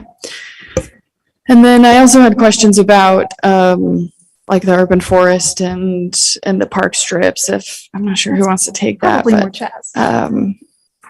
There's just been this kind of a unique dialogue lately about the importance of our urban forest, which I really appreciate. Very pro tree. But I'm curious, how do we, I think there's probably still measures we should take within our code to further support the urban forest, right? I drove past a new apartment complex this morning, and I think the park strip might be like 2.5 feet, but it has these big shade trees, and then the turf is planted immediately adjacent to the tree, right? And that's must be permitted in the code if it got approved and built like that. So are there other recommendations about wider park strips or less turf adjacent to trees that we should be considering? Currently our code requires a 7-foot park strip for newer development. So you shouldn't be building a new home that has anything less than a 7-foot wide park strip. For single family residential or Any commercial? I'm single sure. family or commercial residential, all of it should be. There's 7-foot some park new strip. lots that are getting, I don't know if they're grandfathered into something. It Because, like, can't be, there must be some differences There must in be the some zoning code differences. because, I was driving past a significant apartment complex today with dozens of units and it's for sure not 7 feet. It's probably not 4 feet. Okay. So maybe we just look at that and Yeah. I'd love to see recommendations about wider park strips. I'd love, that would facilitate tree health. That would facilitate a stronger, broader, bigger canopy, right? And the same goes for like tree wells and parking lots, right? If we wanted we a also shade have, tree. we also have, specific soils for those actual, I guess, those grates, those tree grates. They have to have help me here, what's the name of that soil? Structural soil, sorry. There's a structural soil that's needed for those tree wells that helps trees grow that wouldn't otherwise be, allowed to grow in a tree well. Yeah. So just generally, I'll express an interest in bigger park strips and more space for trees that are in parking lots. Because if we want little twiggy trees in the middle of a parking lot, that's not going to provide shade. Therefore, we have to facilitate and accommodate it. So, in the spirit of good arborology. Arboriculture, maybe. Thank you. Yeah, I just wanted to advocate for that. I think there's still many things we can do in our code to facilitate that, and I would be happy to work with you on that. Absolutely. Do we have, George has his hand raised. So let's go to George Handley. Thanks. I've got a couple of questions that maybe I just want to make sure I understood correctly. So maybe Hannah's the best person to answer the first question. So there's no recommendations to changing our landscape code at all? Or you're just saying they're very minor? They are very minor, including things like standardizing and slightly increasing our minimum requirements for vegetative coverage. And you'll be happy to hear widening the parking land strips or parking lots to 7 feet. So the landscaping strips and islands from 5 feet to 7 feet in parking lots. Yeah. To widening them? Yes, to encourage the growth of larger shade trees. I see. Okay. What about commercial properties? Because we had talked about that last time. Yeah, that's something that was brought up last time. We looked into it a little bit, but we had to sort of prioritize the creation of these programs. That didn't make it into a motion from the council, so we just had to decide where to allocate our time. If that's something the council would like us to pursue, we'd be happy to do so if that's the vote of the council. Sorry about that. I thought it was expressed as but maybe there wasn't a formal vote taken, but No. I definitely would like to see some proposals for changing our landscape code for commercial properties. Okay, that would be a good thing to put on the tracker, George. Okay, I thought it was all part of the same thing though, and I brought it up last time. I apologize. Yes, it was brought up and I tried to quickly text council staff. Can we add that to the motion or get a second motion? But Yeah, it things were wasn't moving in the quickly. motion. Can I just make that motion right now? Rather than tracking it separately, it should just be part of this bundle. That's all I'm worried about. You are totally welcome to make a motion. Now, are we hearing this tonight to be finalized? No. No, none of this requires any legislative action. We're good to go. Some are already rolling out. The only thing that requires any future legislative action is the landscape code that's coming to the next council meeting on the 16th. And after that, we're happy to continue pursuing any other legislative changes the council would. So Direct. is there any council member who would be opposed to having staff bring us some language about commercial properties?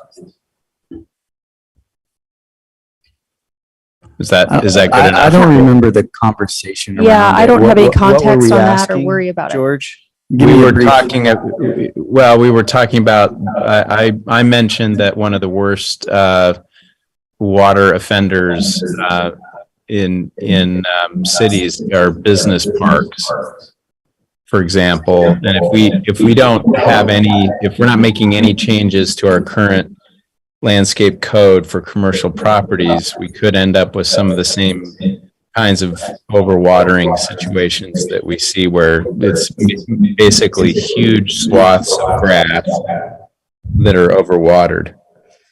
See, for me, commercial is mostly heat island and parking. I mean, it's not in their best interest to have huge swaths of grass, and I haven't seen that. And the minimal that there is, I think, is nice to break it up and create. Well, it's been studied by Utah State University that business parks are typically do big stretches of grass. I mean, you see that, I've seen them around some of our auto dealerships and so on. It's just large boundary areas that are just nothing but grass. And they tend to be very overwatered. I should note that commercial properties are eligible for the smart controller rebates through our programs. So if they want to keep their turf, they can still use the smart controllers, which have on average a 17% reduction in water use. Thanks, Hannah.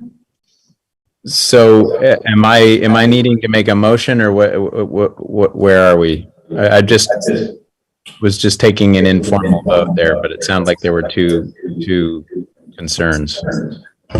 No, I don't think I have any concerns myself about exploring the commercial code around it, or getting some ideas around that. Is that what you're suggesting, George? Yeah. Yeah. Take a look at it.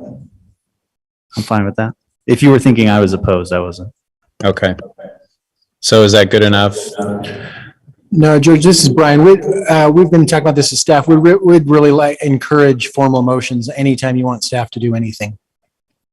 All right, I make a motion that we can instruct staff to include after this next iteration gets looked at for suggested changes to our landscape code for commercial properties. I'll second. All right, let's do a vote. Sorry, I'm getting my vote list here. Okay, Councillor Ellsworth. Yes. Councillor Fillmore is excused. Councillor McKay, yes. Councillor Shipley. Yes. Councillor Whipple. Yes. Councillor Hoban. Yes. And Councillor Handley. Yes. Thank you for that. Can I ask a couple more questions? Go for it. So I guess I don't understand. I heard that the website is live. So I'm a little confused about what it is we're being asked to approve if some of this is already available to the public. You don't have to approve anything. Staff has taken the initiative. We're moving forward with the direction the council gave us last time. We're just reporting on our efforts. Well, I don't want to sound unappreciative of your efforts, but I thought we were going to get presented what your recommendations were, and then we were going to approve it. If the council would like to recommend any changes to these programs, we're happy to hear your thoughts. Well, that's part of what I'm asking about, but I'm a little confused about what's already public policy and what is still subject to our decision-making. Currently, the only thing coming back to the council is the update to the landscaping code, since that is a code amendment. Everything else already falls within the jurisdiction of the departments and their discretion to use their funding, so we didn't feel the need to come back to council. We feel like these are going to have good impacts on our water conservation, our tree canopy, and be a wise use of our budgets. Okay. That makes it more clear for me. So one last question is, I have learned of a couple of cases in our code where people have been xeriscaping their properties according to their desire to want to go beyond, obviously, in some cases, what our own code allows. And I'm a little bit concerned that we're penalizing people. I understand that we don't want to see people develop their own properties in such a way that they endanger the lives of trees, for example, as we've been talking about. But if somebody opts for a xeriscaped property, they would be penalized according to our current code. Is that correct? We currently permit xeriscaped or xeric landscaping, I guess, and xeriscape is trademarked, in yards. We do have certain requirements, like a minimum 35% vegetative coverage. All right, well, maybe in one case I've got to find out more information, but I learned of somebody who had, zone enforcement used against them for xeriscaping, and I didn't understand what would be the reason for that. I guess my concern is I like these programs. I don't want people to get penalized if they want to go beyond them, as long as they're able to provide sufficient water for their trees, and they want an entirely xeriscaped property. I don't see why we're going to say you can't do that. Yeah, our code 1520-060 is for xeriscaping specifically and already permits it. It is pretty flexible, and we haven't had any problems with it over the last few years since we've developed it. They just have to have minimum vegetative coverage, not including trees and weeds and a few other extra guidelines. Okay. All right, thank you. That was all I had. Thanks. Counselor Shipley. So Hannah, what I remember about the conversation about commercial property was just that we were going to have the conservation district get back to us on whether or not our commercial properties would be eligible independent of any program that we did in the city. Have we gotten feedback from them on that part? Yes, their answer was no. Okay. Can we appeal that? If we adopt their landscaping codes, their answer will quickly So it's become just yes. all or nothing. Yes, it all hinges on those landscaping Just codes. seemed like there was some wiggle room on that when we met with them, but And we talked in the lobby afterwards. We thought there might be some, but as we tried to follow that, that didn't end up happening. But as you confirmed, our new program does include commercial. The smart controllers includes all water customers, including commercial. The landscaping plans will also be available for whoever wants to use them, residents, developers, businesses. Most others for now are focused on residents, just because we had to decide how to allocate our resources and not make the programs too big to manage in the first year. Good point. Thank you, Hannah. Thank you. I have a question. Counselor Whipple. All right. As instructed, I wrote down my questions. So I've got a whole long list. It's going to be fun, friends. The first one that question that I have is about zoning enforcement. So we've already got the code that says you have to, have a certain amount of vegetation, you have to protect the trees and things like that. I'm wondering how much of a priority this is for our zoning enforcement officers as they're going around, and if it would be useful for this to be more of a priority as we're looking into these water-wise things. That's number one. As a result of the last conversation we had on this and reports we had from the Power Department about losing street trees, I had a discussion with Scott Johnson about making it a higher priority for the enforcement division. They're going to be working with Scott Bunker and Chaz to give it a higher priority. Is there anything that council can do to assist on that, or do we have any role in that, or do we just say, yay, save our trees? I don't think so. I mean, give us this summer to work on this, and if we feel like we're not keeping up with it, or if it's more than we can manage, we'll come back and ask for the council's help. But I think we can manage it within the staff we have, so let us give that a try, if that's all right. Okay, that's great. Thank you. Okay, my next question. So I appreciate that our rebate will be more generous if you have a park strip that's 4 foot or less than what's being offered by the Utah Savers or the Flip Your Strip, the turf programs. But where I see that we will get pushback from our residents is if you have a park strip that's over 4 foot wide, for which it looks like we are not offering any sort of a Flip Your Strip incentive. We are offering the controllers and an option for get turf seed, but we aren't giving them a per square foot rebate to do this work. That's correct. We agree with Central Utah Water Conservancy District and others that park strips narrower than 4 feet really don't need the water. They shouldn't be prioritized. But in park strips that are larger, where people have flipped the strip, we are a little bit concerned that they've reduced the water to the park strip so much that it's hurting the trees. So that's one where we're going to sort of let things see where they are right now, settle out, preserve those trees. And this, even though the Central Utah Water Conservancy District standard says that in order to get their rebate, you have to have the drip irrigation, you have to keep trees that are there. We still aren't interested in doing that. Correct, because even though that's been the messaging for the last few years, as Chaz pointed out, that hasn't always happened. We're prioritizing those trees first in those cases. Right. It just seems that their program does prioritize making sure that there's water going to the trees, and the people who are applying for it would not get the rebate unless they did set up that drip irrigation system to keep the trees alive. So, but we still feel that even with those protections in place by their other program, that wouldn't be enough to protect our trees.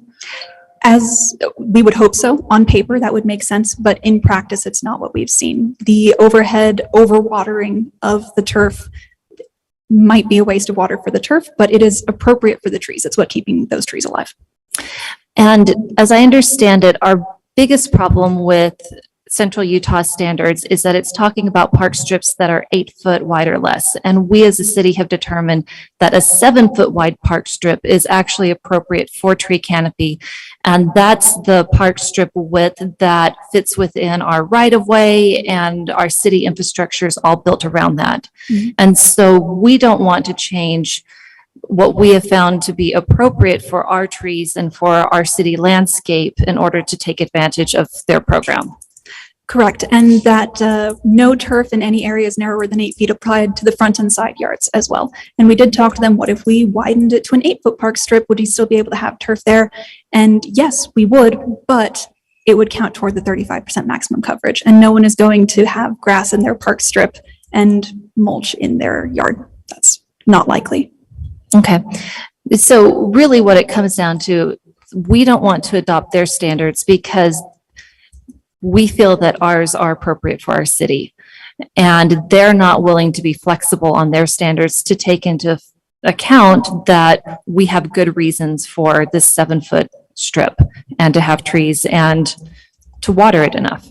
Correct. Their program was designed for park strips around 4 feet or less, and we agree with that. But with the larger park strips, we disagree.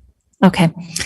I just wanted to have this conversation because we do get many emails about this, and we need to be able to answer those efficiently.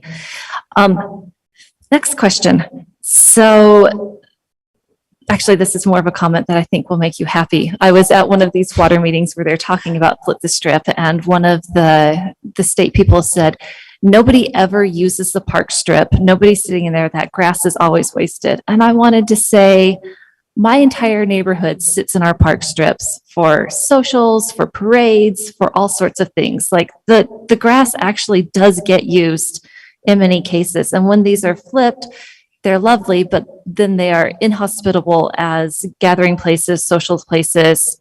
And if you have quiet enough streets, those become extensions of the yard. People do use and play them. So that was my comment, not a question.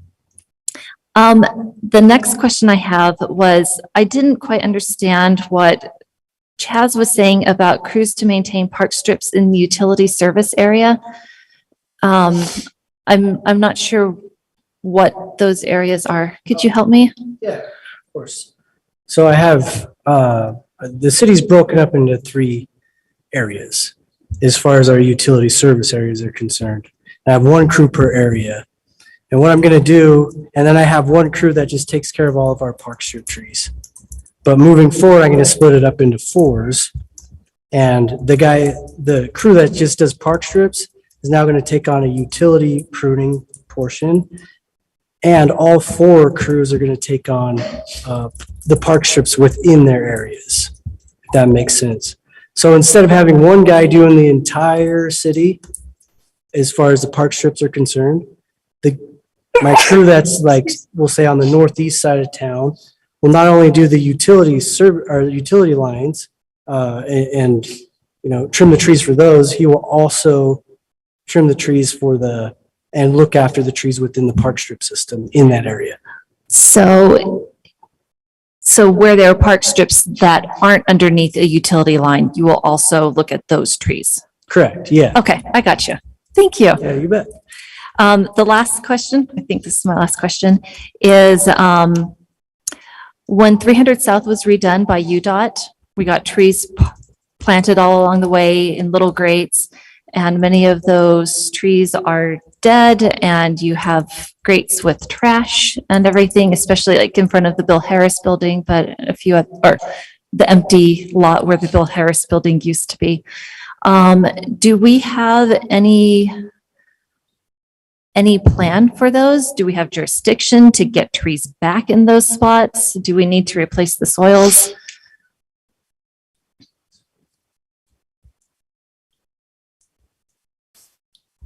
So as far as replacing those trees, the answer is yes. Anything that dies along that corridor, we do want to remove and replace. Some of the tree selections that they made along that corridor, for whatever reason, weren't the greatest, whether it be soil structure or the sizing of the trees. But we want to come up with a plan to replace those trees as they die. But and like, this is another reason why I wanted to split my crews up into 4 areas. We have one crew taking care of over 15,000 street trees. And it's just kind of a long process to get them to remove and replace trees. We just have them on a priority list, and it just keeps growing. So, Yeah, well, the reason I ask is that project was completed in 2015, 2016, and some of those trees immediately died. So we've had dead, empty grates for 5 years. well, we've removed and replaced a bunch of those trees along there, but they continue to die. Yeah. Okay. Yeah, We can't give UDOT a bill for that one. Anybody know anything about that corridor? I wish we could. I'd love to give UDOT a bill for a number of things on that road. We'll continue to work with energy and replace those trees. And part of the answer on 300 South is actually an answer that is important. You asked, Councilmember Whipple, you asked a question about the differences between some of the district programs versus the program that we're recommending or proposing to the administration. Let me point out one thing, and I think it's one of the issues that's actually on 300 South. So one of the big differences is the irrigation system in the two programs. So it's oftentimes referred to in a district program as a drip irrigation, and it's literally one sprinkler head that is, dripping water right at the base of the tree. That's what we oftentimes see in the examples that we're talking about. And as Scott and Chaz and other people that know these trees, they understand the root system is not getting an adequate amount of water. And so really there's a key difference in the irrigation system around the tree itself. And so there's I guess that's one thing that as you get questions, emails or questions from residents, one of the big key differences between Provo and other district programs is the irrigation system. And is it sufficient to keep a tree alive? And we're finding oftentimes, and I think that the question on 300 South comes back, at least in part, is the irrigation system adequate? I also think that the soil condition, that's one of the things that UDOT did not pay good attention to on that particular project. So as we work with energy, I think we can correct many of those things. The other key difference that I was going to mention between district programs and Provo's is the actual encouragement of trees themselves. It's allowed in district programs, but it's not really a main focus. And as Chaz and other people have indicated, we have had a program that encourages trees in the city and offers, I think it's at least one tree per year to residents. And we're actually expanding that program. And that is unique. That is different. That is a big difference in the district programs where we're actually saying trees are important. We want them to survive, but we're actually encouraging growth. We're actually encouraging planting trees. And that's a big difference between those programs. All right, Counselor Ellsworth. Yeah, my question is around the budgets. Did all of the budgets come from departments allocating their own funds? I remember that the council put aside a little bit of ARPA money, I think, for water conservation, and I'm wondering where is that today and how are we funding this? That's a great point, Shannon. I don't know if that money's been allocated exactly, so this would be. Yeah, it never came to the council Yeah. to specifically distribute that money. Yeah. We just earmarked it for Right. water conservation. This would be a great use of it. Well, I think the question that goes back to what George was asking is I didn't realize that the departments were going to implement these programs on their own since the last time we visited on this topic. In that conversation, I don't think we did specifically allocate this for a specific program. Okay. Yeah, Counselor, go let me ahead. just jump in from I'm hoping that I'm representing the entire committee, but the funding that we're talking about is either coming from energy, current programs, or in public works. It's part of the water or the energy budgets already. So we are not relying on the ARPA funding, and the council can elect if you decide, I don't remember the dollar amount. I apologize, but that has not been part of the conversation. So if the council wanted to put some of that funding in it, it would be completely appropriate from the committee's perspective. Thanks for answering that. I think there might be other ways or initiatives where the council could utilize that once we see how these play out. Councilor Ellsworth, just to chime in real quick. So the council back in November allocated $57,635 from ARPA.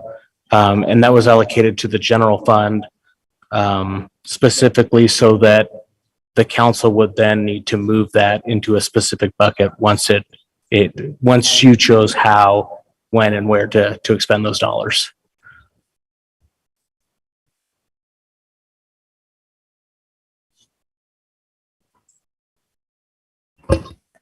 All right, any other comments? I'm thrilled with the program. I like what you guys have done. I think it's fantastic that you met a degree of the flip the strip that people have asked for that is appropriate for our city. So I'm really excited about that. And I love our focus on trees. Okay. George, oh, his hand is down now. Okay. All right. I think that is it.